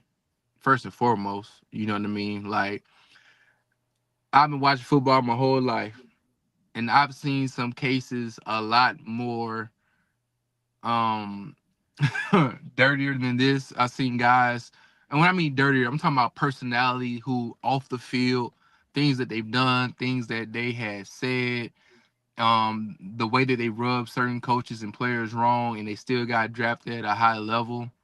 Um, to have the success that he has had, far as going to Jackson State, shout out to Jackson State, Shut up. transforming that program, then taking their program, going to another program, and a losing program like that, flipping it on on the opposite side, making that program actually relevant as well. Um, it's amazing that we talk about the quarterback being such a polarizing position, the most important position in sports, and how a quarterback can change the franchise. Oh yeah. And I believe that's what the Sanders kind of rolled in on when it came to the draft. Like, hey guys, my boy went to HBCU, changed the franchise, ended up winning the SWAC in the second year. Guys who y'all don't even come look at in the draft, y'all don't even pay attention to, he was successful with. Turned around, went to Colorado, took some of them boys with him, in a transfer portal in a program that doesn't have a lot of great success. In a year, flipped that program around and won. And so I think Deion's son was like, hey, if you want to win, pick me. I'm a game changer. I change his atmosphere. I change the dynamic of a room. Now, do I come with some bravado or some self belief or some delusional thinking? I mean, to get to where my family has gotten to, you got to be delusional. So yes, I believe I can do certain things, and I believe that definitely did rub some people the wrong way. And also it kind of gave like Deion Sanders this bigger than life figures. Like, how do you think you're gonna go from an HBCU, a bad program like Colorado, and think you just go get your son as a top 10 draft pick? Ain't no way you got that much power, bro, or ain't no way he's really that good. And I think it's a multitude of things that happen, man. And it is what it is, but I just think that nobody's gonna really have that conversation about the owners get on the phone, calling everybody saying, hey, you go learn today, relax. We've seen it happen before. And for Thank anybody you. else out there that may be thinking about using this type of plan, it'll happen to you as well. So y'all just relax. And wherever he get drafted, be happy that he got drafted and see can his talent really shine through at the end of the day. I totally agree with that. The same thing. These owners really the thing about the NFL, the owners run the league. You know, it's not like the NBA where the NBA has players that are pretty much running and it's like a partnership. The NFL is it's a total different beast. And the NFL is like, look, check this out. In order to get the reins back with us, we got to show people, we got to make an example. Let's just be honest about it. The example Yeah. was used with Shador. Shador thought, hey, he was invincible for the most part. Hey, I'm primetime son. He's been my coach all my life. Y'all can't tell me nothing because think about who his dad is. Think about who his coach is. Your dad. So who's the main person that's always going to pump you up? Now, he should tell you right from wrong within the situation, which I think Dion did. But ultimately, Dion, he's not you. You know what I mean? Um, you have the je ne sais quoi. Ooh, that's a word. You know Ah, what I'm saying? He man, had that. You what? know, I got a little bit of knowledge up here. I just play like Okay. I'm dumb, you know. Um, but he has a lot of things that go into a situation where if you look at it, Prime Time could do that at his time. You know, he was that dude. Shador wasn't that dude it going into this draft where it was just without a shadow of a doubt, you know what I'm saying, that you could draft Shador number one and he can just walk out of a room. It didn't happen that way. So for him to think as highly about himself the way that he did, every quarterback thinks it. He just speaks it outwardly more than others do. Um, first when he fell out of the first round, that's when I knew I was like, I see where this is going. So I mean, it is what it is, man. You know, and I think that people just really have to pay attention. Even when you look at the what was it? He was practicing with Cam Ward, and Yeah. Ward was always talking about, "Hey, man, you should have did this during the practice. You should have did that. You wasn't even doing that." And I think a lot of stuff plays into the role of your presentation. You know what I'm saying? How people, look at you from the outside looking in as well. You know, you had your own peers, yeah, they're gonna say, yeah, he's a good player, blah blah blah. But ultimately, when you get down there and you trash talking, and you saying certain things and stuff like that, I don't think Cam was lying about a lot of stuff. I feel like Cam also seen it himself. He was like, "It's some stuff you need to improve on, man. You just lollygagging, throwing certain passes. Like you're not taking this. You already assume as if you're getting, you're going to be number one." And the NFL was dressing the situation up to now act like as if they didn't know what was going to happen with Shador. That's another thing too, because I mean, if you go on the NFL, the website, wherever you go, look whose face is all plastered on there right now. So, and he's only in the 5th round. That's where he got drafted. So, looking at certain things when you talk about it in that aspect, it's like, come on, man. You know what I mean? It's a lot of politics that were played into the situation. It is what it is, man. Good luck with him. But this is my thing also. And this is something that I thought about. Now, his mentor, from what we were told, was Tom Brady. He was on the phone with him. He was making phone calls, and they got a very good relationship. And he went all the way into the 5th. But that's your mentor. See, my thing is, we can say a lot of things and feel a certain way about certain players, but ultimately, some people also have certain things that they know behind closed doors as well. So, unfortunate situation for the kid. On top of the prank call, too. He wasn't the only one that got the prank call. His was just the one that was blown out of proportion more than anybody's. Unfair situation, man. Yeah, I addressed that prank call stuff. Somebody, yeah, with them guys playing around on the phone like that. It won't just him. It was Tyler Warren out of Penn State and somebody else too. Kyle McCord. Who? Kyle McCord got pranked as well. Kyle McCord. Okay, Kyle McCord. Okay, yeah, man. Who does that? Don't ruin Kids. a guy's year, man. Don't ruin a guy's. Uh, Kids do that. Y'all Kid, know that. he's 21. Why we keep saying he was a kid? Like that's the part that frustrates me with certain Well, stuff. you Like know they gonna say, well, he's a kid in the sense of when a young NBA player who's 21 years old plays a first game in a away arena, they gonna say, "Oh, he's a kid. He's not used to this type of pressure. He's not used to this atmosphere. He's not used to the extra media attention." That boy is 21. I think his daddy is a football player. He's probably a little bit privileged, you know what I'm saying? We know this, you know. Right. You know Yeah. what I mean? And so like when I say a kid, there's people who are mature in certain areas, but absolutely, then that doesn't mean that absolutely, they're still not immature in those type of True areas. that. So absolutely. and that's all that is, you know what I Yeah. mean? But Yeah. at the end of the day, I'll say this last thing about the Shadur Sanders situation. He went to Cleveland, man. Like Cleveland can't really be sitting over here talking about that. Like they can't really say nothing for real, because I think they've had at least they got the list that Blue Bunny. You know, y'all know Bunny Blue, that girl, that woman who took out 1,000 dudes in 24 hours. What? Yeah. They got that many quarterbacks Yeah, they do. They do. over the last 20 years. They got about 1 million quarterbacks.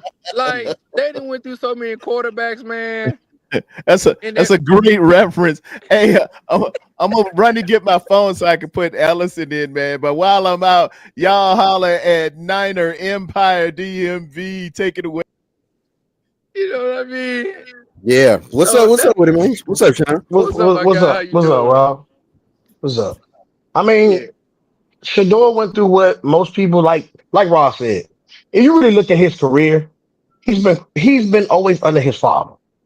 His father has always guided him, led him, all that. So when he went into practices with Cam Ward and you watch those videos, you like you said, Cam Ward was telling him, like, man, you need to take this serious. This a once in a lifetime thing. You lead by example and not by fear. Your attitude represents your leadership. How do you lead when you think you have it already in front of you? Adversity is what makes us better leaders. Now, he didn't have a good offensive line. We all know that. He didn't have a great offensive line in Colorado. When he played against top 10 defenses, he did not do well. You go into the pre-draft, and like you said, it was the things he was doing. Wasn't taking the practices serious. He didn't throw in the Senior Bowl. He didn't throw in the combine. And then people try to compare, well, Caleb Williams, he only interviewed with Chicago and vice versa. I'm like, two different people, two different paths. He relied on the fact that he was Deion Sanders' son, and he thought they were just going to give it to him. I'm going to be a top 10 pick. Well, NFL showed you different. But how did he learn from this? Where was he at? All the rest of his people that he knew that got drafted, Cam Ward, where was he at once he got drafted? He went straight to Tennessee. Where was Travis Hunter at after he got drafted? Went straight to Jacksonville. What was Shador doing after he got drafted? He had a party in Miami. In the club in Dallas. Who that remind you of that went to Cleveland and did that same stuff? Johnny Manziel, Mr. Money Man. It's all about me. He has to be humble. He has to take this time right here. He needs to take it serious. If he has a great opportunity to start to outplay some of the quarterbacks in that quarterback room, but he has Absolutely. to take advantage of this situation. And I'm glad that he went to Cleveland. You want to know why? Have any of y'all been to Cleveland? Yeah, It ain't nothing to do with unfortunately. Cleveland. Ain't Nothing. nothing to do with Cleveland. It's nothing to do with Cleveland. So Too cold. he's not gonna be close to his father. He's not gonna be close to his family. He gets the chance to now be by himself and really learn who he is. Cause you ain't got nobody to protect you now. You ain't got nobody to stand up for you. You gotta stand up for yourself now. On top of that, I he has think another coach to talk to now. It's not his exactly. dad anymore. So this is a whole different, Exactly. All it's a different ball different game. animal now. You gotta there is no your dad comforting you to let you know, Mm-hmm. hey, it's all good, whatever he says to him. Now it's I have no attachment to you. You know what I mean? Right. You're gonna have to prove it. So And Rod, I think that's a red flag to the NFL franchises. This kid has played for no one other than his father. There you absolutely. go. Absolutely. He's played for nobody but his father. Now the question is, granted, Kevin, I forgot the kid's name who's the coach of uh, Cleveland. Shit. Well, whatever. O'Connell, is it O'Connell or is that whatever? You made The Brian coach. O'Connell? I forgot the name of the Browns coach. Stefanski. Stefanski.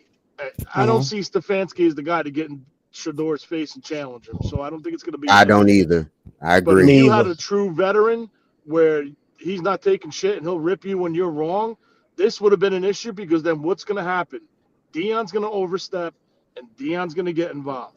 And I blame Dion for this whole issue because he is the one that created this monster, There you right? go. If you look at Deion Sanders coming out as a prospect, I mean, I was in diapers, so I can't say I remember, but seeing highlight reels of him sitting there with gold all over him back in the '80s, like you saw that, and that's what you're seeing. You saw at this draft, right? Mm-hmm. You saw the same thing.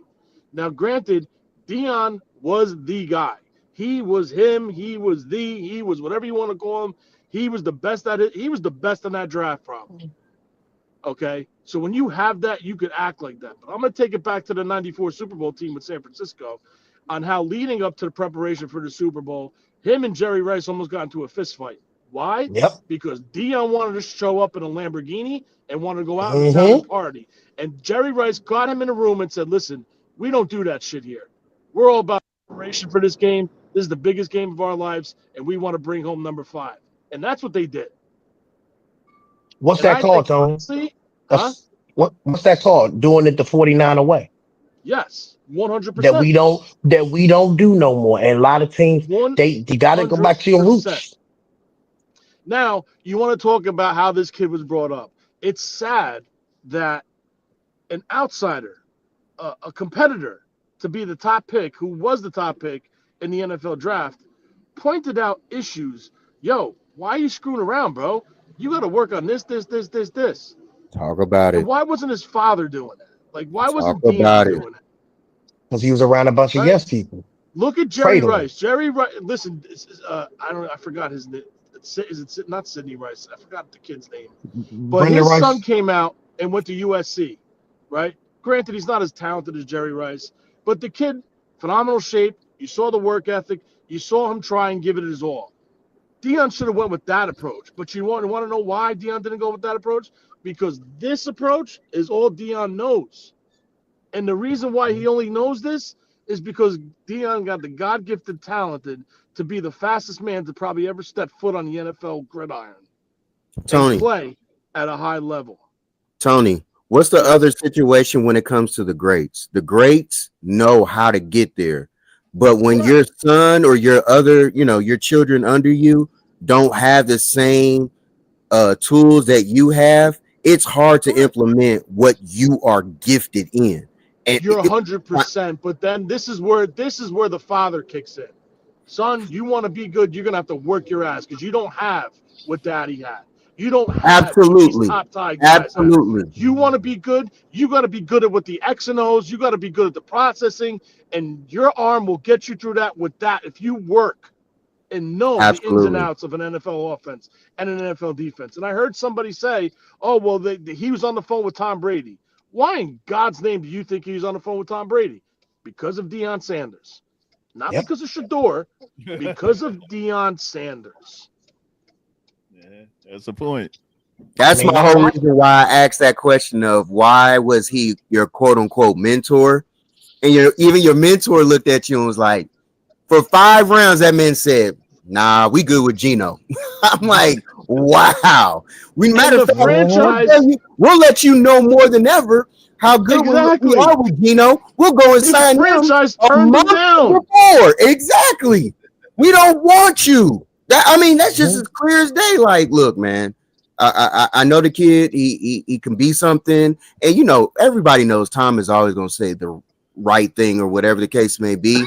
But he knew deep down, he was like, "There's no way in hell I'm about to draft him because I know what comes along with that. It's a package deal. It Don't is nobody want the don't nobody want the drama.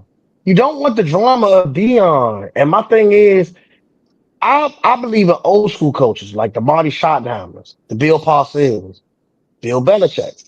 Bill Parcells said it best. I'll take a quarterback that played 4 years, but I want work ethic. I don't Could care you about all imagine that. Shador? Could you imagine Shador Sanders playing for Bill Parcells? Oh No, my God. Oh my you God. ain't got to worry Oh about it. man. No. Mm, I mean, mm. let's be real, let's be honest. Can you imagine that? he would kill You'd have Shador. He would got actually yeah. kill Shador. The reason being he would kill Shador, number one, he's a lot older now. And number two, he had the best defensive player probably ever. And he dealt with that situation. So if he dealt with that situation, who makes you think that you are anywhere in the stratosphere of what I've already produced out here with Correct. a certain other Hmm. player? So that's not going to happen with Shador. It's just that way. And tell your daddy he ain't playing no more. So he can either take you on his team or you can go. Figure it out yourself, son. And it's Yeah, I sad. Like, mean, I'm not sitting here and trying to bash them and belittle him and tell him that he's the worst father ever. The problem is that's all he knows. Absolutely. Right? This guy made a damn CD. It's all about the money. yeah, Must be the money. Oh yeah, must must be be the the money. I'm money. sorry. And speaking of Must money, Ellison Burley, ladies and gentlemen. Hey, What's good? What's good? What's Hey, up, brother? Terradome, I gotta jump off. Okay, buddy. Hey, I All right. appreciate it, GM. Yeah, We're gonna kick it nice again chatting with soon. you fellas. see All you, right. All right, Tony. Tony. Later. Peace. Hey, it's on you. I know you was over there licking your chops for this one, bro. Give me the bird Yeah. hand rub and go for it. Hey, man. Hey, pause. Hey, um, I'm talking about this, brother. I know, man. I know. It's natural, man. I hear what everybody's saying, and I don't necessarily disagree. I think y'all all got valid points. That's real talk. I think there's a little entitlement there from him being Dion's son. I think there's more of an expectation of him and his family than some people on the outside think. I think there could have been to him sabotaging his own interview and stuff like that, not working out at the Senior Bowl, and I think all that stuff is valid. One thing I also do know is people try to put you in your place. Facts. There, I watch a lot of, I watch a little bit more college football than some. I know Junie probably and my man in the DMV probably watch a little. They probably watch a little bit more college than I do. But I seen Dylan Gabriel when he was down in Central Florida and at Oklahoma and now at Oregon. I Yep. saw Kyle McCord and I saw Will Howard. There's no way on this planet those three were better than Shador. No way. So for True him, that. for them three to go, or those four, or how many ever went ahead of Shador, I think there was a concerted effort by some. I ain't gonna say all, I ain't gonna say many, by some to prove a point to him and his family to say you're not as good as you think you are, so we're gonna let you fall. I know my man brought up Johnny Manziel. Even with all the antics, Johnny Manziel still went in the first round. Yeah, Aaron Rodgers fell, but he still went in the first round. it's true. I've seen many guys who had off the field issues fall, but they fall maybe into the second round, maybe early third, if that. Even if they done beat up somebody, had killed Yeah. somebody in a car accident, or whatever the situation may be. This kid went from a projected first round pick by many mock drafters who do this on a regular occasion to going in the fifth, not the second, not the third, but from 1 to 5. There's, there was a concerted effort by some people to make a point or prove a point to him and his dad. Owners. Even Archie Manning, when Peyton and Eli was coming out, he said some things too. Not maybe to the effect of Dion, but he made sure that his sons went to certain situations. Eli was supposed to go to the San Chargers. Diego. San Yeah. Yeah, Diego. He yeah. did. He got drafted by the Chargers. He got drafted by Chargers, He traded. to the Giants. Yeah. So he made sure that Eli wasn't in San Diego. Because San Diego's always, for the most part, Chargers been known to be a cheap organization. So he didn't want his son go there and not be paid. But I mean, That's a let's just fact. be honest.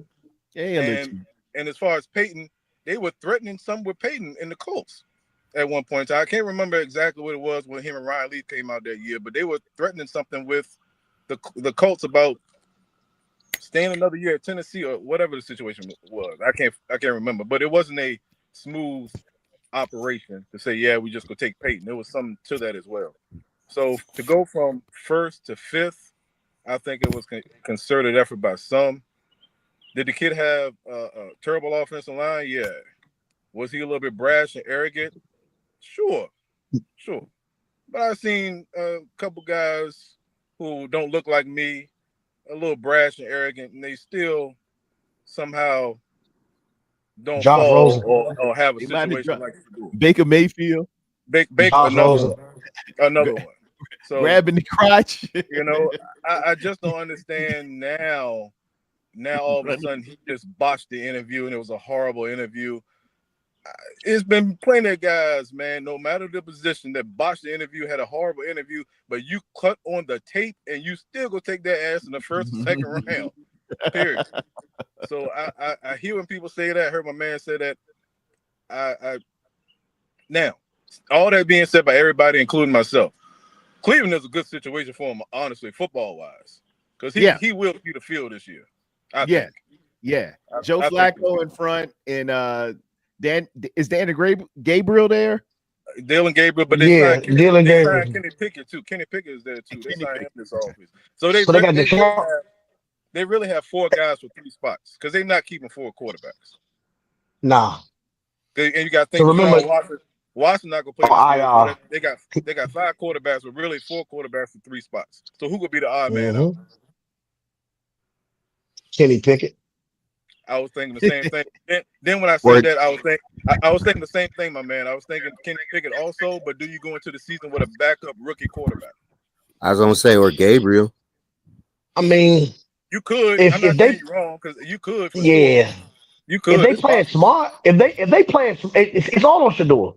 If Shador goes into this offseason and outperforms Dylan Gabriel and outperforms Kenny Pickett, and when I say outperform, I mean picks up the offense. I mean goes through his checkdowns, Yep. makes the fundamental decisions on the field and in practice and in preseason. Yeah. He can be the second or third string quarterback to Joe Flacco, I agree. but it's up to him. I He agree. has to look at it as an opportunity to take this as a chip on the shoulder. They drafted you in the fifth round. You should take that and run with it and make everybody pay and make everybody rule the day that they didn't draft him in the first round. I agree. And that's got to be a chip on his shoulder. But I agree. that's up to him at the end of the day. And what he did this weekend, I was pissed. I was like, so you get drafted in the fifth round, and you have a party in Miami? I was like, bro, what's wrong with you? Like the microscope is on you. You can't afford. And and this is what people don't understand. We as black players cannot do what white players do. Call it what it is. We can't. We cannot. It's a microscope over there. What did they do to Lamar Jackson? He should be a receiver. And what did Lamar do? He showed him that he was a quarterback, two-time MVP. And they didn't even want to give him the MVP the first time. They was trying their damnedest to find anybody to get the MVP over here. They was like, well, what about, well, damn, he lost to him too. We can't give it to Josh Allen. He lost to him. Damn. Well, what about Tom Brady? No, we can't. He just did perform better than him on that Sunday night game. I was just like, you got to give him the MVP. So he got to prove to everybody that, hey, y'all made a mistake. Yeah. And I hope he do it. I'm I hope so behind too. him. Yeah. It's just But don't get caught up with that whole I'm Deion Sanders' son. Don't nobody care about that, bro. That man I think retired. Don't, I think the don't thing nobody is, care. I think the thing about that is that there he has to be accountable for what he didn't do, far as in the draft process, which is Hmm. fine, you know. But the thing about this situation is that when the people was talking about Lamar Jackson, they can always say whatever they want to say, and they never have to be held accountable though. Right. And the onus is always on the player and not the individuals who create certain things or say certain things.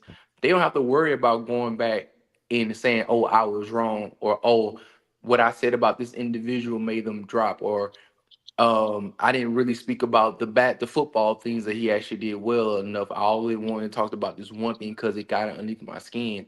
And that's the part about it I dislike. It's like, man, if they were able to be held accountable for some of the things that they do, just like they would want these players to be accountable, it'll be more balanced. You know what I'm saying? Facts. And even if Dion or his son want to go have a little party, I mean, I get it.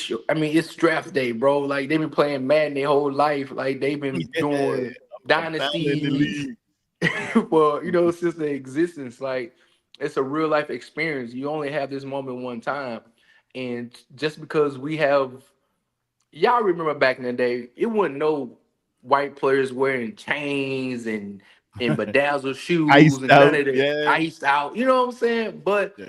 as time went along, you started to see the culture when you saw the Johnny Manziels dabbing and doing this and so on and so forth. It started to be more part of their culture, which they can still be accepted. And the thing is, how is it that y'all love our culture but then don't love us? And Ooh. that's what you telling people out there. Yeah, we love what y'all do for us. We love how y'all bring attention to the game. We love how Dion can bring ESPN to Boulder, Colorado, have hundreds and hundreds of millions of views and stuff like that. We love it then when we stuff in our pockets. But then when it comes to the coach, oh well, I don't like how you doing this. I don't like how you trying to show your power like that. And so at the end of the day, if you're serious about winning, if the whole goal in the National Football League is to win, what's the best player available from our franchise? If I'm a Right. franchise that hadn't won a Super Bowl, a playoff game in ages, and this player has the acumen to win or just like the ability to lead people, man, go out there, do what you need to do to go and make your franchise and win the franchise. Because other than that, the Browns will still be the Browns. Hey, Facts. I totally agree. Browns go Brown. If I was in that position, there's no way. Now, if you had some off the field stuff, like you don't put your hands on somebody, or you don't had a car accident or two, like you don't really been out here and be reckless with your life and other people, and then that's something I'm taking you off my board. I'm not even thinking about drafting you, or even thinking about having you affiliated with my organization. But what has Shador done really in the grand scheme of things to say, okay, I'm not going to take him? So when you think about it, it's like Twin said, you putting your franchise backwards and not taking the best player or making your team better overall to go out there and win. The object of the goal is to put the best 53 out there. If you don't think he's best, one of the best 53 based off the football thing, then that's one thing. But if you think he's not part of your organization or should be part of your 53 based off hearsay or what you just think about him, that's something else. That's It's something fun. else. I agree with that because I look at, you know, what was it? Another team, Pittsburgh. When we knew that they had their pick, the Steelers pick was up. Everybody just assumed, oh, he's going there because they have no quarterback. Still don't, technically, till Rodgers wants to sign. And we thought like, oh, he'll go there. He'll be under, Mike Tomlin. Mike Tomlin. He'll be all good. It's just it's a wild situation. Like, I just feel like behind closed doors, these owners got together and said, nah, enough is enough. Which is We collusion. under no circumstances will you sign him. That's just how now I think that they were cool with it, but I'm not willing to pay this boy. I don't feel like going into negotiations with him and his family for money. Right. Because now you step into a bigger role, bigger than the NIL deals. Now you're stepping into a whole different stratosphere when it comes to money. That now, dealing with certain family members and certain families, Bosa's, that you are going to deal with money situations. And I feel like within it, they looked at it and said, we got two situations that can rear its ugly head. Number one, let's be real. He's black and he's very, he's very, outspoken. Brash, outspoken. Absolutely. And now we got to sit up here and bring him to the team. And we know he's going to try and ask for a certain astronomical, deal. Nah. And I feel like a bunch of these owners told their GMs and told their coaches, he's going to have to slide a couple of rounds and we're going to have to humble him along in his pockets, but as well mentally too. So daddy is not running this team, just to let you know that. He's not running us. Rod, just hypothetically speaking in the future, if this boy be decent and if he hold out in 4 years or three, no, it'll be quicker than it'll be in 3 years. I don't want to hear nobody say nothing. All right, if he comes, no. Hey, I'm with you. I want him. Come on, we brothers. I want him to win. I'm just talking about the realness behind it. Like, no, that's what I'm saying. Because y'all remember that's what happened to Lamar Jackson, though, right? Like that's my a man fact. said earlier, Lamar went out there and played above and beyond, and teams still was hating on him. They want to pay him the money, as if he wasn't really that talented. Y'all remember people even his second contract, they was like, well, nobody want to give up a first for Lamar. You looking like, dude, did y'all not see what this man did? I remember that. Yeah, I remember like, that. Was no team wanted, even the Niners, like, bro, y'all don't want to trade for him? Like, did you not see he took me, you, and another guy and there was a receiver core and running backs were hurt and he still was successful. But then Lamar said, you know what? I'm gonna be my own agent. They didn't like that. And then he said, I'm gonna wait to get my money. And I feel like more players been doing it as of late. And I think sometimes owners are trying their way to get some power back too as well. Because y'all know that the agents work for the owners too. Like, these people are all in, like, they family. You know what I'm saying? Yes, sir. So they don't want it to get like the NBA to where the players have too much control. I said that. Yep. They don't I'm want with you, it. John. I'm with you. Because the thing is, when Lamar gambled on himself, he said it. He was like, I gambled on myself. I became my own agent, so I took the middleman out. He took the Frank Lucas approach. I'm gonna take the middleman out and I'm gonna gamble on myself, and I'm gonna show you what I'm worth. And he did. He got paid for it. Now, a lot of people, and he was the first one to do it. So now, a lot of people are taking that concept, like Twin said, I would do it too if I could gamble on myself. With Shador's situation, he now is in a situation where, okay, we made him drop. So now he got drafted in the fifth round. So now we ain't got to worry about the money aspect. Now we got to see, will he perform over expectations? You're As in a quarterback room with four other people. One of them that, like Ellison said, I would have drafted Shador over. over over. I'm sorry. I'm like him. I watched him play too. He's not that. No. But Kenny Pickett, veteran. Joe Flacco, veteran. And he's old as hell. But he's still a proven veteran. He's no different than a Gus Farrat. But we're here no there. But he it, can has a Was that a Gus fighting chance. Farrat reference? Yeah. That Man, that's hey. pretty nice. Hey, look, Gus Farrat played for a long time as a backup. A That was a glorified good one backup. though. yep, Gus yep. used to Hell, win with you. Gus used to win. Seneca Wallace played for a Hey, lengthy did, time as a backup. hey, didn't Gus Farrat run into the concrete slab Oh yeah, No, yeah, like yeah, his He was with head us. butted it? He was with us. yeah. He injured himself the Hey, whole it rest of the but jammed season. his neck. this is but it's maybe two or three things that can happen out of all of this. Number one, he'll be a career backup and he'll just flame out and just be a career backup, and that just is what it is. That's number one. Number two, he could play, his expectations could be higher and he could play higher than what he is, but still is in a mid-tier role like a Cousins or somebody of that nature. Or he could come in, do his thing, and now we're looking at a Dak Prescott situation the way he come in, take over, and now you're looking at him being the highest paid quarterback in the league. Woo, Hmm. So it's some elements at play And, here. Now I woo, heard my man say you don't have to worry about the money aspect then right now, but if he hit, yep, you gonna have yep. to. woo. You're Hmm. gonna have Make him you're make gonna he have gonna make him pay.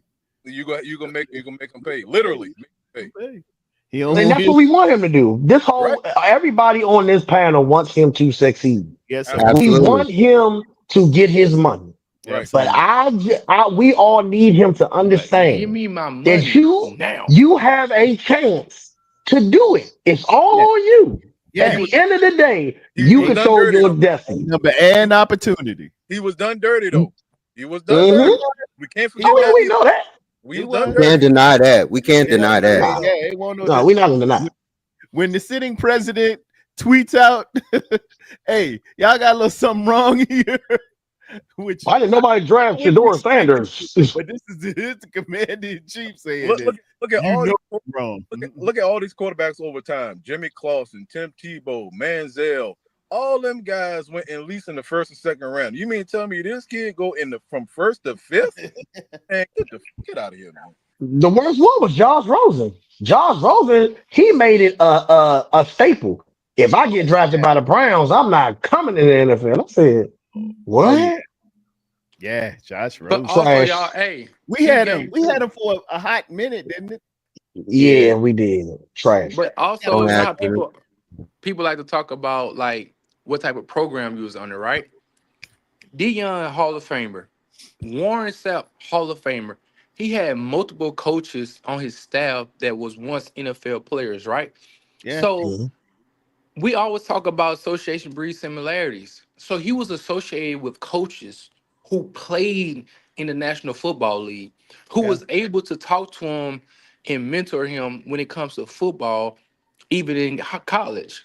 Right. So we're gonna look at that as if that's a knock on the quarterback. Like, this is the quarterback we're talking about, guys. And so we saying that you got relationships with these people.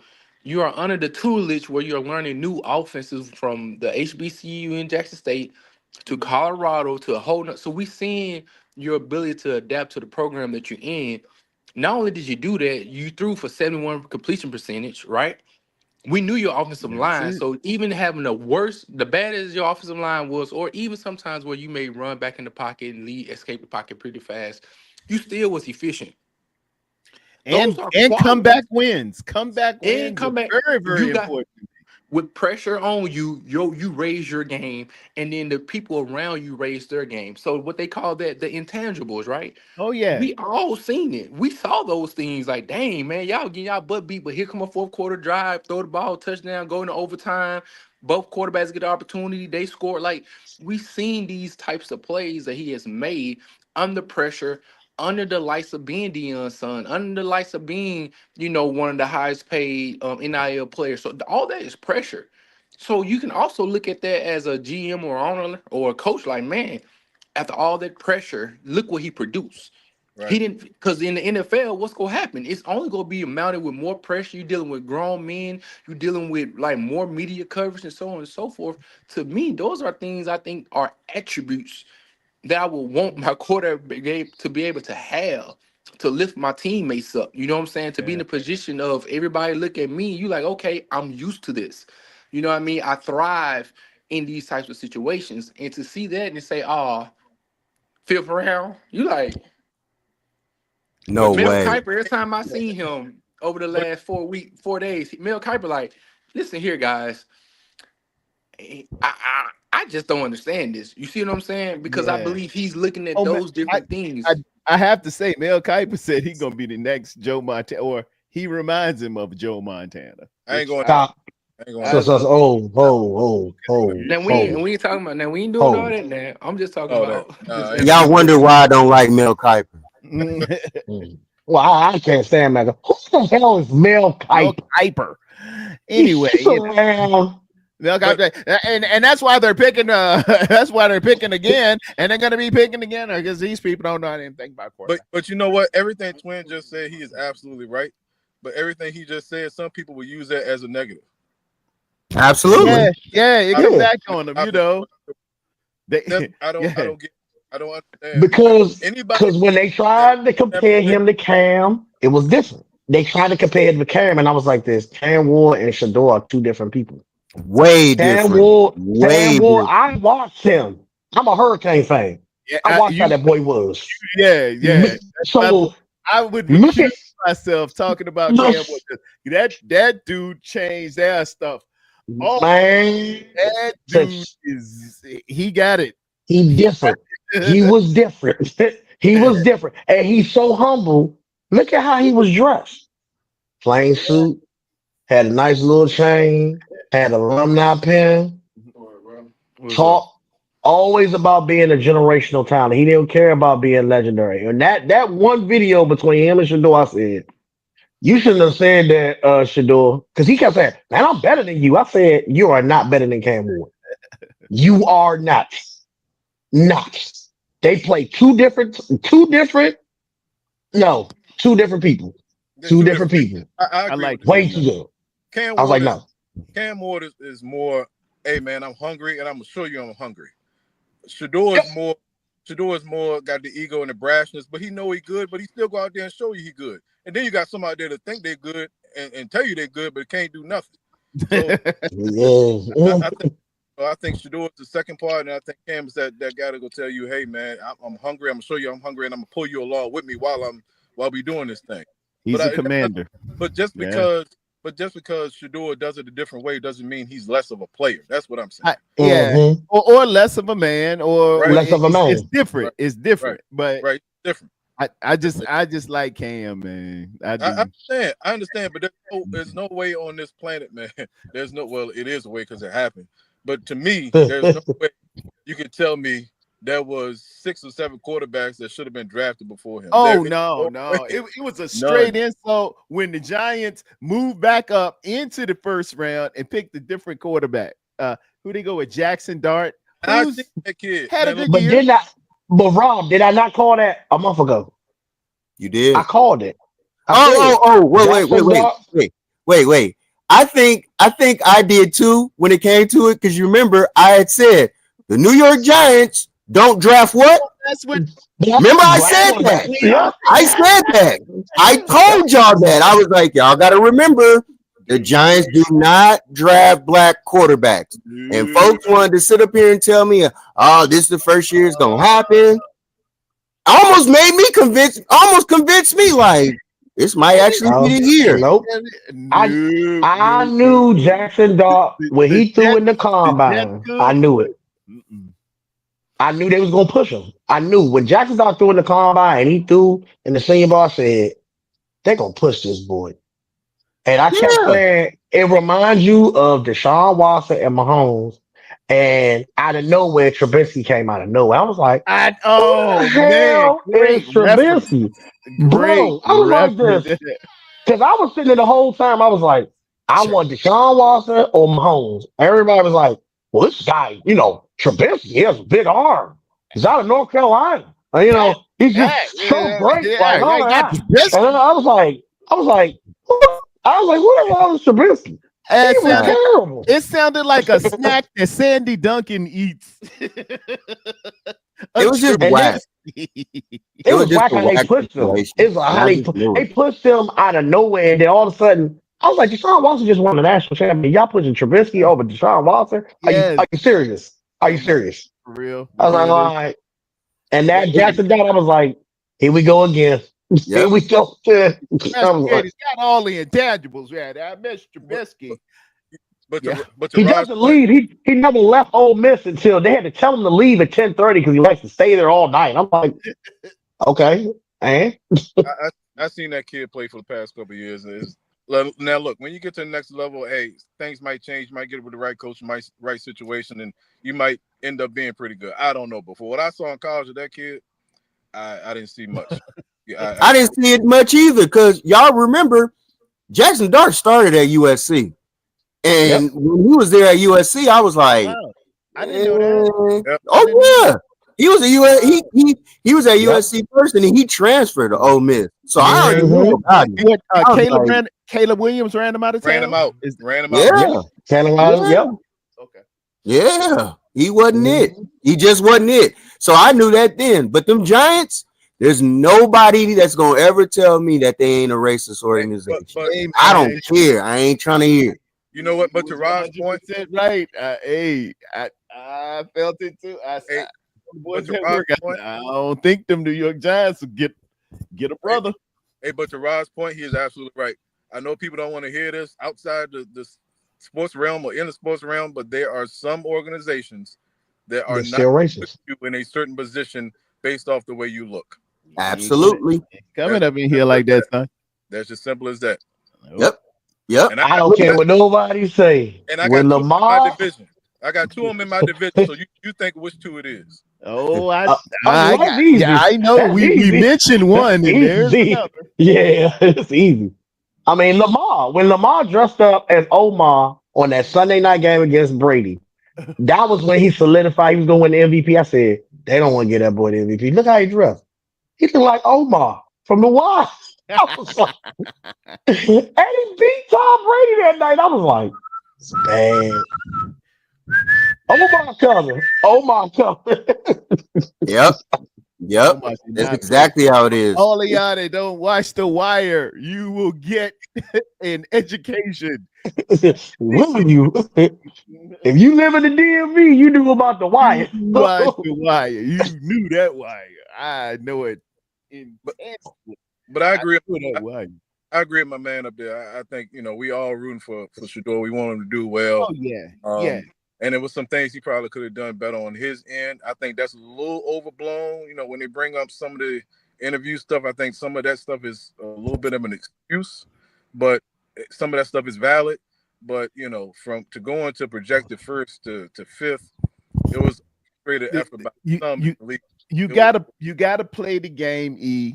I will throw this example, and this one's gonna hit yourself as well as Sean.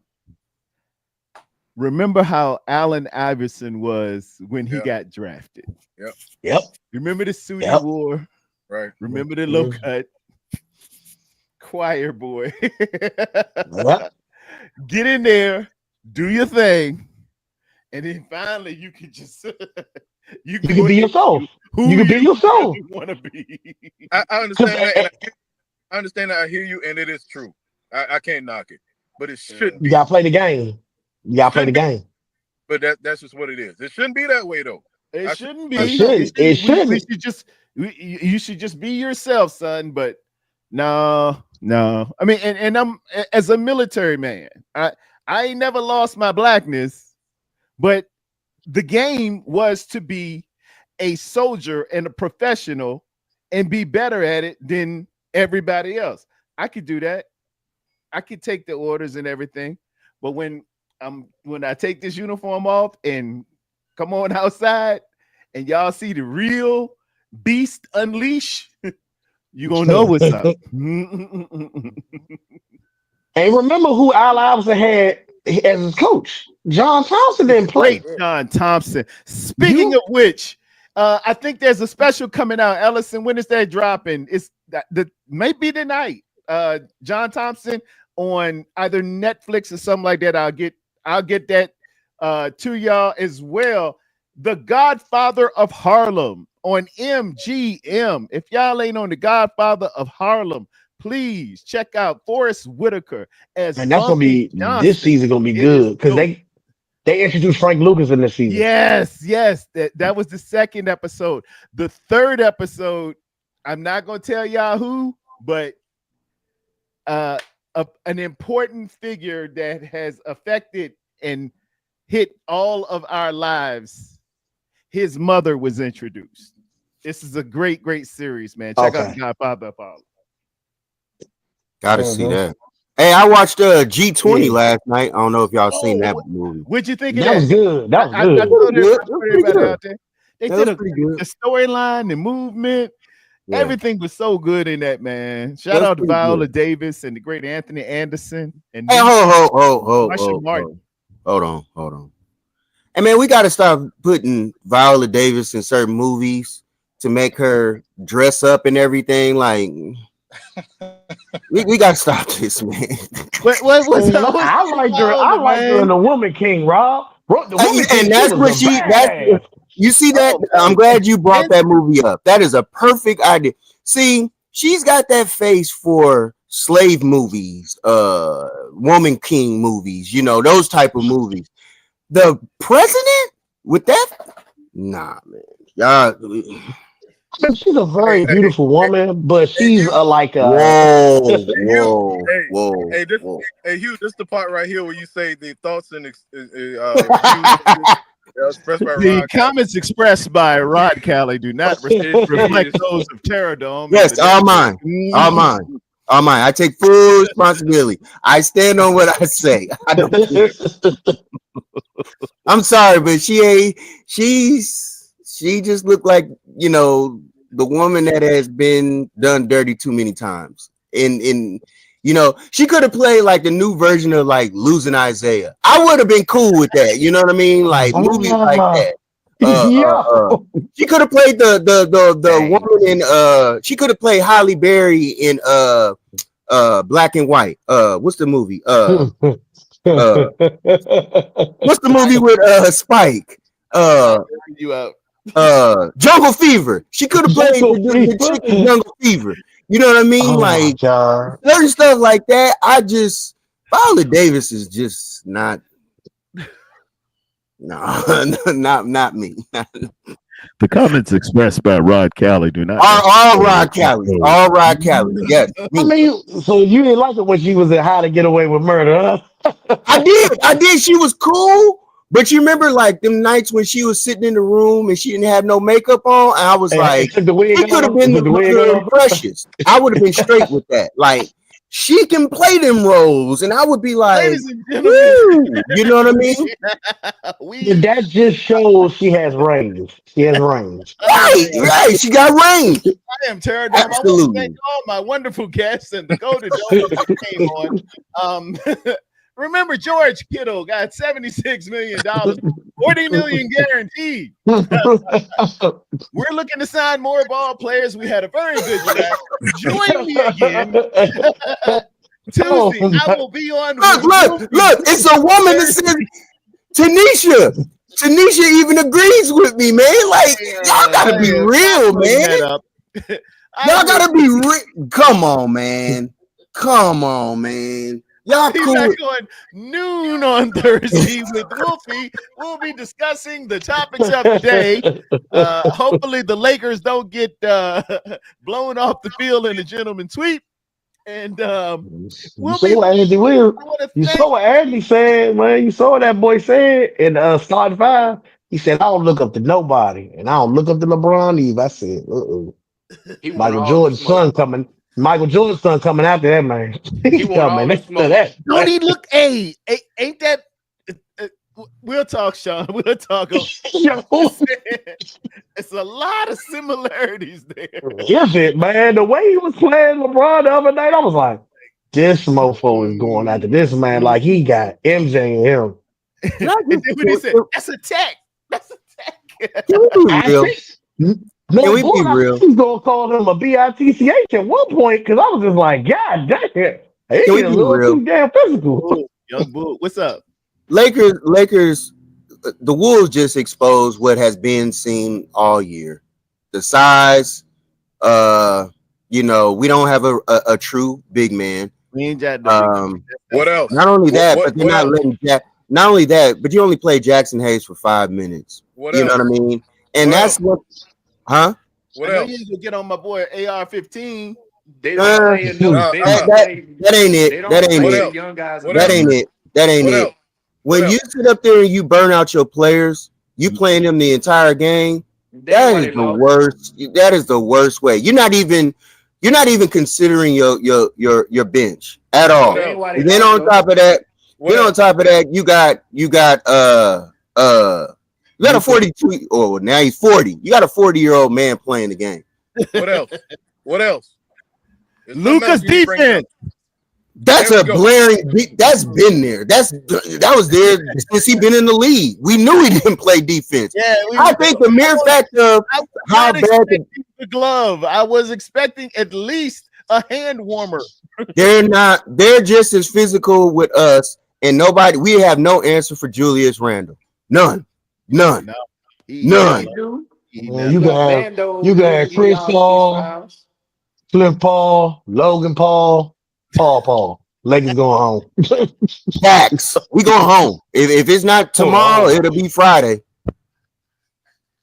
that boy is different, man. He just made it in his mind. He said, "Man, I'ma beat the shit out of LeBron. I'ma Seven, beat your old." I'm like, listen, number every time if you pay attention to the camera and look at his face when he's looking at LeBron, you can see that killer instinct. I'll be like, "This, number Chris Bron, you Paul, might 77. want to Paul, get out the Paul, way, bro." Number John, seven. Number Paul, 77 John is Paul. number Rest in peace, 77. Paul. Number 77 is getting picked on a lot. Duh. Hell Wouldn't yeah. A you? lot. If Yeah. he They can't coming. play defense, wouldn't you pick on him? Absolute. That was my whole point to the whole trade. I know everybody praised and it was cool. I understand it was a big deal, one of the biggest deals in history, but I understood it from a Dallas point of view. He doesn't play defense. He doesn't. He hasn't. He's never done it. Even all the way back to Spain, he doesn't play defense. He Hey, doesn't but play defense, he's a heck of a passer and a wonderful scorer. and It's he's a kind of black hole. it's And kind of like Yeah, say no, no, and he's no. and he's a black it's kind hole. of like the beautiful wife that doesn't cook. Hey, we'll find something. And We'll he's a No, find something else for you to do. and, he, Couple times. and he's a black hole too. Just like what they and said that's the about reason Melo. why Once the you. ball go to him, it don't go nowhere else. And that's the reason why the bench ain't gonna get in the game. People don't want to be honest about it. The reason why you ain't playing your bench is because it's hard enough to play with LeBron. Because we don't want to be honest. Because when LeBron was hurt, those bench guys' numbers shot up. They played Right. actually a lot better. Because the But we ball can't say moved. nothing about people because you'll be a hater if you say those guys played better when LeBron went on the floor. Because the It's ball moved. freedom. The It's ball ball moved. movement. Right. It's responsibility that you're giving that you feel better going out there and playing. And then you got Luca too. So you got two guys out there who do the same thing. Those guys don't get the rhythm. They don't get the opportunities to mess up and to grow as players. Connect should be out there stretching that doggone defense, but he ain't gonna play. Vando should be out there guarding either Julius Randle or putting some pressure on Jay McDaniels doing something because he's athletic and he actually played with the Minnesota. So you can use his knowledge of playing with that team to actually be of help. But that takes you being humble enough to know that you need to create different lineups. And when Luca needs to sit his butt down or LeBron got to sit down, you got to empower these players. But if you didn't empower these players in the last 2 months, and then you put them in the highest game there is as far as the playoff, that's why they played 35 with 24 straight minutes because he didn't lost his Swim, locker room. Yeah. swim. You can have a Harden. You can be a Pardon. You can be a Madison Square Garden. Lakers going home. Oh yeah, That's a fact. That's a fact. I think this is the thing. I've been saying it all year. You I on said it a fire little. today, Sean. You on fire. You on Yeah, fire. I said a little bit last year towards the end of the year. I said I wanted to get rid of Anthony Davis and LeBron. I would love to see how we would go as far as a team. I had said this a long time ago. you should You trade got LeBron two. too. Both Huh? of them. That's what y'all should have did.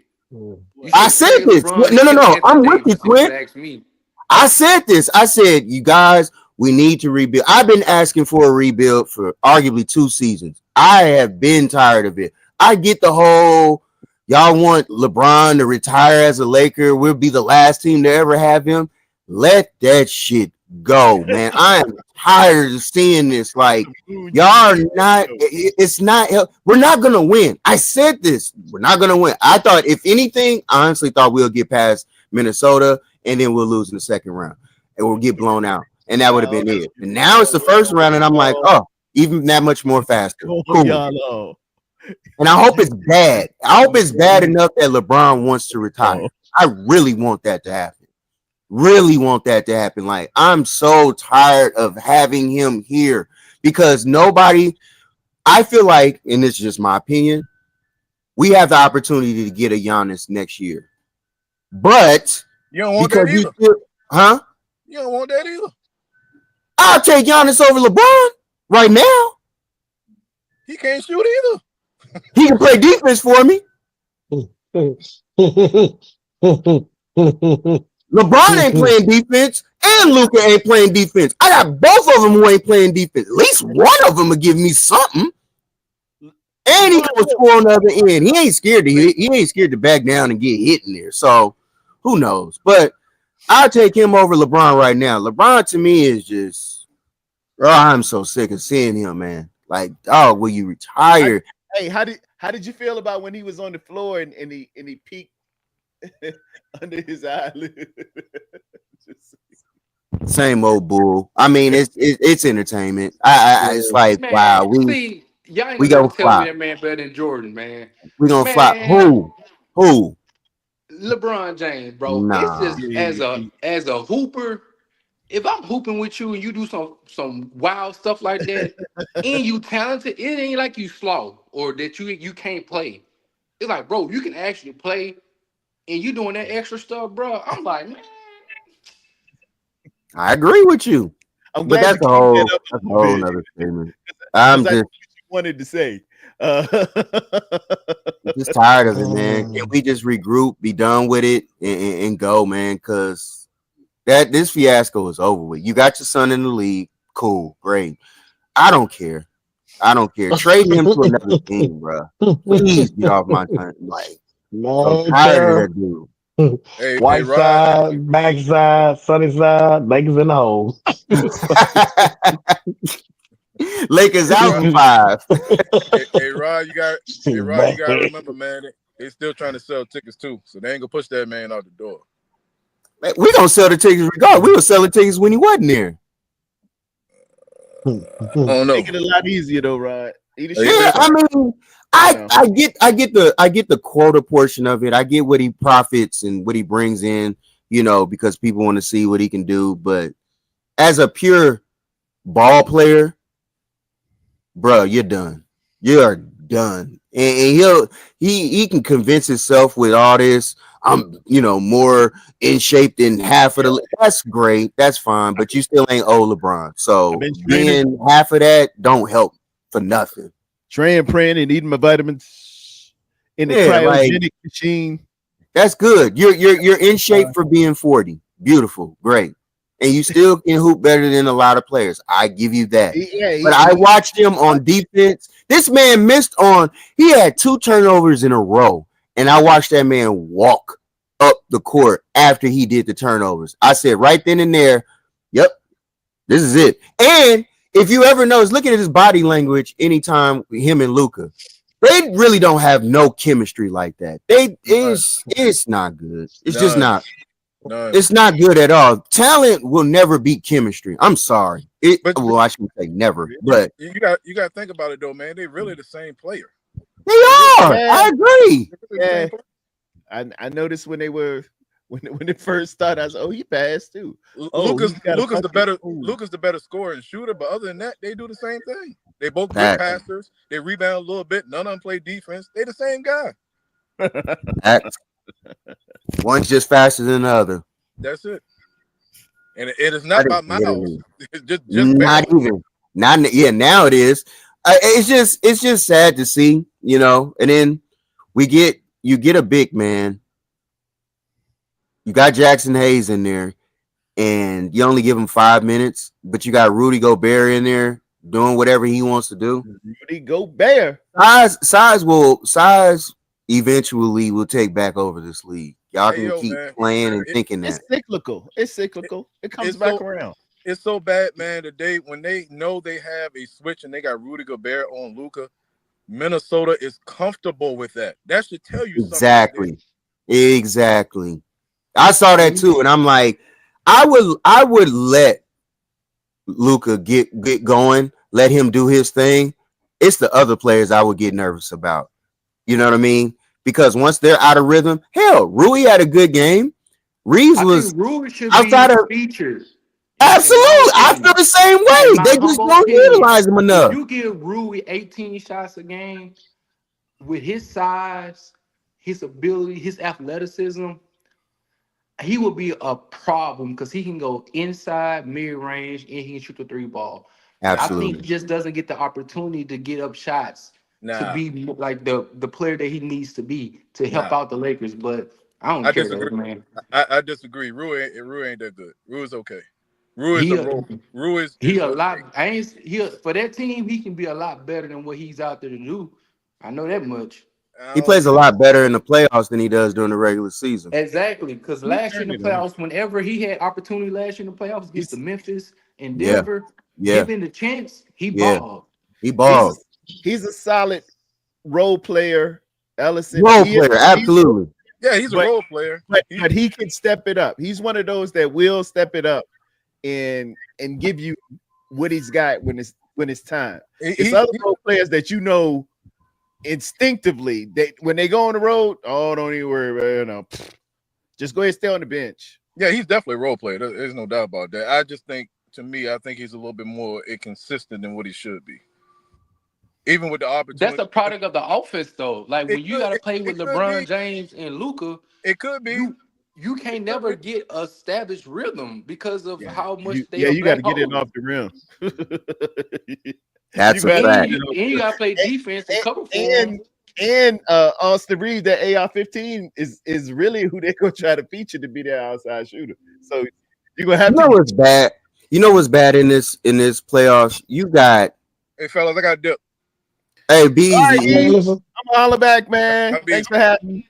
You know what's bad is having Austin Reeves having to guard Rudy Gobert. That's horrible. And then once they do that switch, it's just like, come on. He got 2 fouls early, I think, off of Rudy Gobert at the beginning. And I was just like, here we go. Here we go. He came back in. What was that? Second half going, Yeah, coming out in the third. He came out hot. We had that 9 or 10 point lead at the end of the third quarter. that is Give LeBron or give Luca a rest. Now, if they went on a run while they was getting a rest or whatever, 2 to 3 minutes, give them that. that's what If he you said. look, That's what they were saying on Nightcap. Yeah, yeah, like if you give him that, that they changes the heard, game. so he's ready to go for the rest of the fourth Absolutely, quarter. you want the man to finish, don't you? But Paul. he tried to run it all the way out, and you know he no confidence in the bench. It is what it is. Sarah, But you that's sometimes also you got bad coaching. That's also bad yeah, coaching on Reddick because regardless of the fact you have two superstars, you still have to be a coach and you have to let people know like I got this. I run the reins. All that getting hostile and calling plays and getting mad at certain people, but you're not getting mad at your two top players. You're not holding them accountable like that. That's why, in my opinion, when you have those coaches Tom Popovich and everything. They used to get even on the star players. Yeah, Yeah, I like that. But when you arguing and yelling out at like Rui or Connect or sometimes Reeves, but you ain't saying nothing to the two players that don't play defense at all. How you doing, guys? How's it going, guys? You okay? Because you worried about still if you gonna still have a job or not next year or going into the year. yeah, he ain't tenured, man. It's all in how you treat LeBron. LeBron will get rid of you, bro. That's my point. LeBron, That's my point. But come on, man. Like, you're an old ex-ball player. You know what I'm saying? It's not like you starving for money. It's not like you don't know what's going on or what's you happening. just don't like LeBron. And and on top of that, you also got to think about this too. Lakers have re-signed coaches to come back. We did it with Phil Jackson. We did it with Rudy Tomjanovich. Like, you can get coaches to come back. So stop acting as if, okay, if LeBron was to leave, that you can't get him back to continue on coaching and go from there. Like, coach the players. I hate when LeBron steps up and says to me, I don't mind being coach. But then when you see it on the court, you do mind when coaches coach you. Like, Great thing to say, harder thing to do. absolutely. Absolutely. It's just, LeBron just got to understand that he got the easy way, he got the long way, he got the wrong way. Lakers on their yeah, way home. yeah, yeah. It's just that way. I'm just, it's a done deal. He's This a season. destruction of his own teams because he wants to control everything. He can't. You cannot control the outcome of everything. You have to use your team. You have to use your team, and you gotta let a coach you. I don't care how long you've been in the league. I don't care how many championships you got. Let a coach be a coach because he's going to try to put you in the best position to be successful. But Yeah. if you don't let him do that, then what are we here for? Right, Then won't you right, coach? If Well, you that's the can. right. case, You won't play you a coach. coach? You can double dip back into the age and the centuries of the great Bill Russell or something. But don't give it the false lip service. Yeah, I want to be coach. And then when it comes time, man, I ain't worried about that. Hey, listen, yo, Right. or you on the bench like that. Yeah, I'm telling you, look at his body language. All you guys got to do, and this is something that I think people don't really pay attention to in sports, oftentimes is body language. Body Oh, language will tell you whether a player is invested or not in the play or in whatever is going on. And 9 times out of 10, the way LeBron plays, you can tell once Luka got there, after that trade happened, after he got injured in Boston, you can tell his like demeanor is now I got to play second fiddle to this kid. You know what I'm saying? I kind of see what they doing and that's cool and all. I'm fine with that. But it's like ultimately it's like you think bro, you're gonna check I'm the only one that should not out be able to play defense. Not both of us. right now? Can you definitively say you think LeBron done checked out and he thinking about Cancun fishing and his Yeah, legacy resting? yeah, yeah, he's yeah, checked out. yeah. He's been Everybody checked knows out. that. He been Yeah, checked out. When he was laughing on that sideline yeah, and he saw what my man said, that dog in that boy eyes, he was yeah, like, yeah. That dog hey, in that boy. Hey, hey, look, y'all I remember sent you a Lethal video Weapon? too, man, about the Hey, dude wait, wait, in wait. court. Tear it Did down. you You remember Lethal Weapon? yeah, When my nigga he told Riggs, man, I'm too old for I'm this. too old for this shit. Yeah. That's Hey, exactly what it is. Yeah, It's exactly what he it can is, only go. man. He can only go Detective so far, Murtaugh. man. I just need him. At this point, I'm like, Rob, just retire. Get Just out the way. Get just out the move, way. man. You're not helping the organization by still being here. You're If making the organization look bad.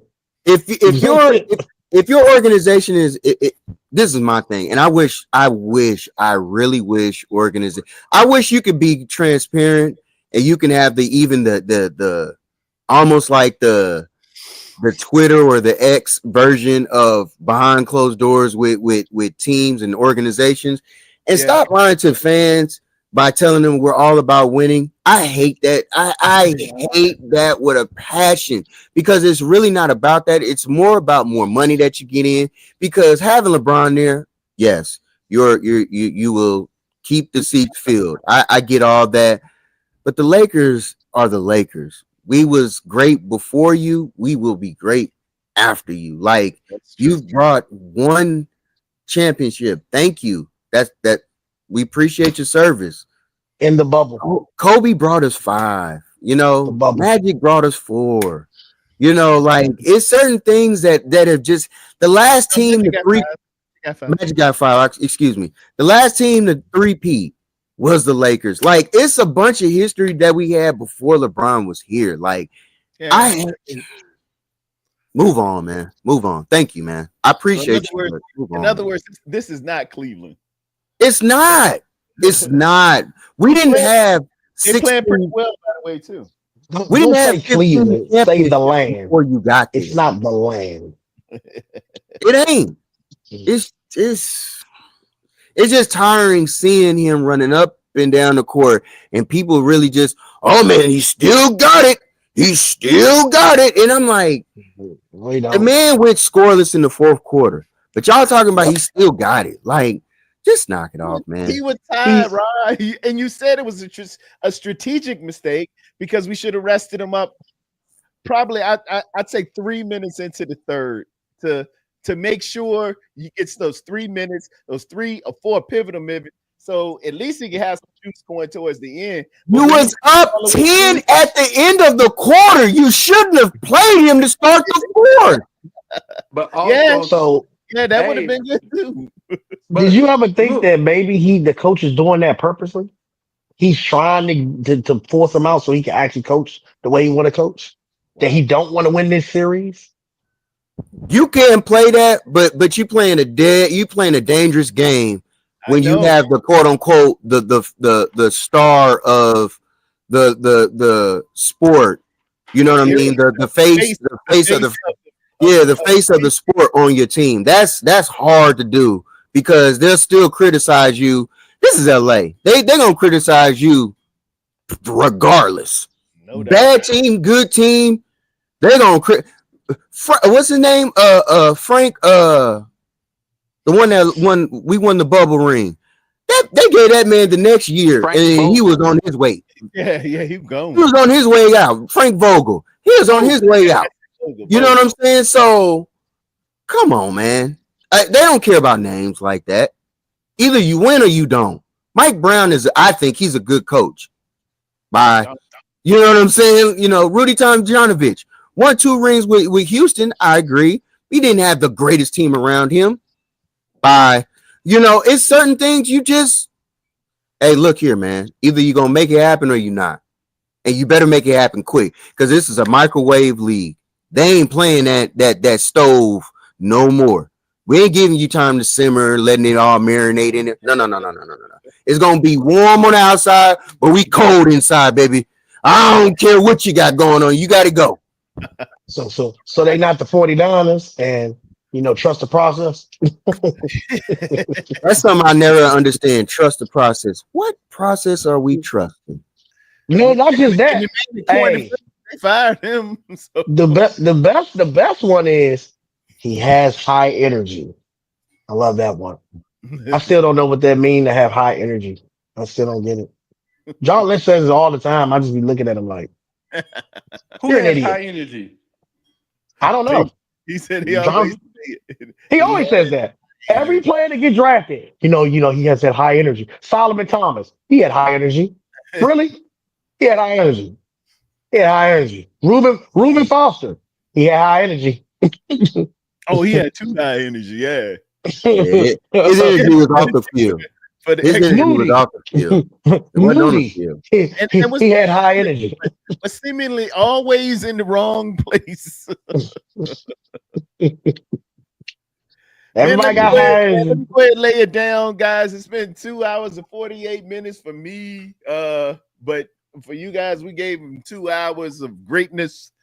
I appreciate my hosts, my guest hosts, my guests, my men, my boys, Twin Empire, Rod, Cali, Niner Empire, DMV, Ellison stopped through. We had Tony, the GM, come through. Everybody in the chat, Red Jet Shell, Crazy Juice. I see all y'all up in here. My girl Tanisha, the girl that never had. Everybody, man, historic story. Thanks for coming out. I think I saw Wolfie in there putting his 2 cents in there, his 2 penny, his 2 penny. We will be back. I will be back Thursday with Wolfie at noon, and we'll chop it up or whatever. comes to our minds and comes to our spirit. Remember, everybody, we walk by faith and not by sight. In Jesus' name, amen. Thank you so much. God bless.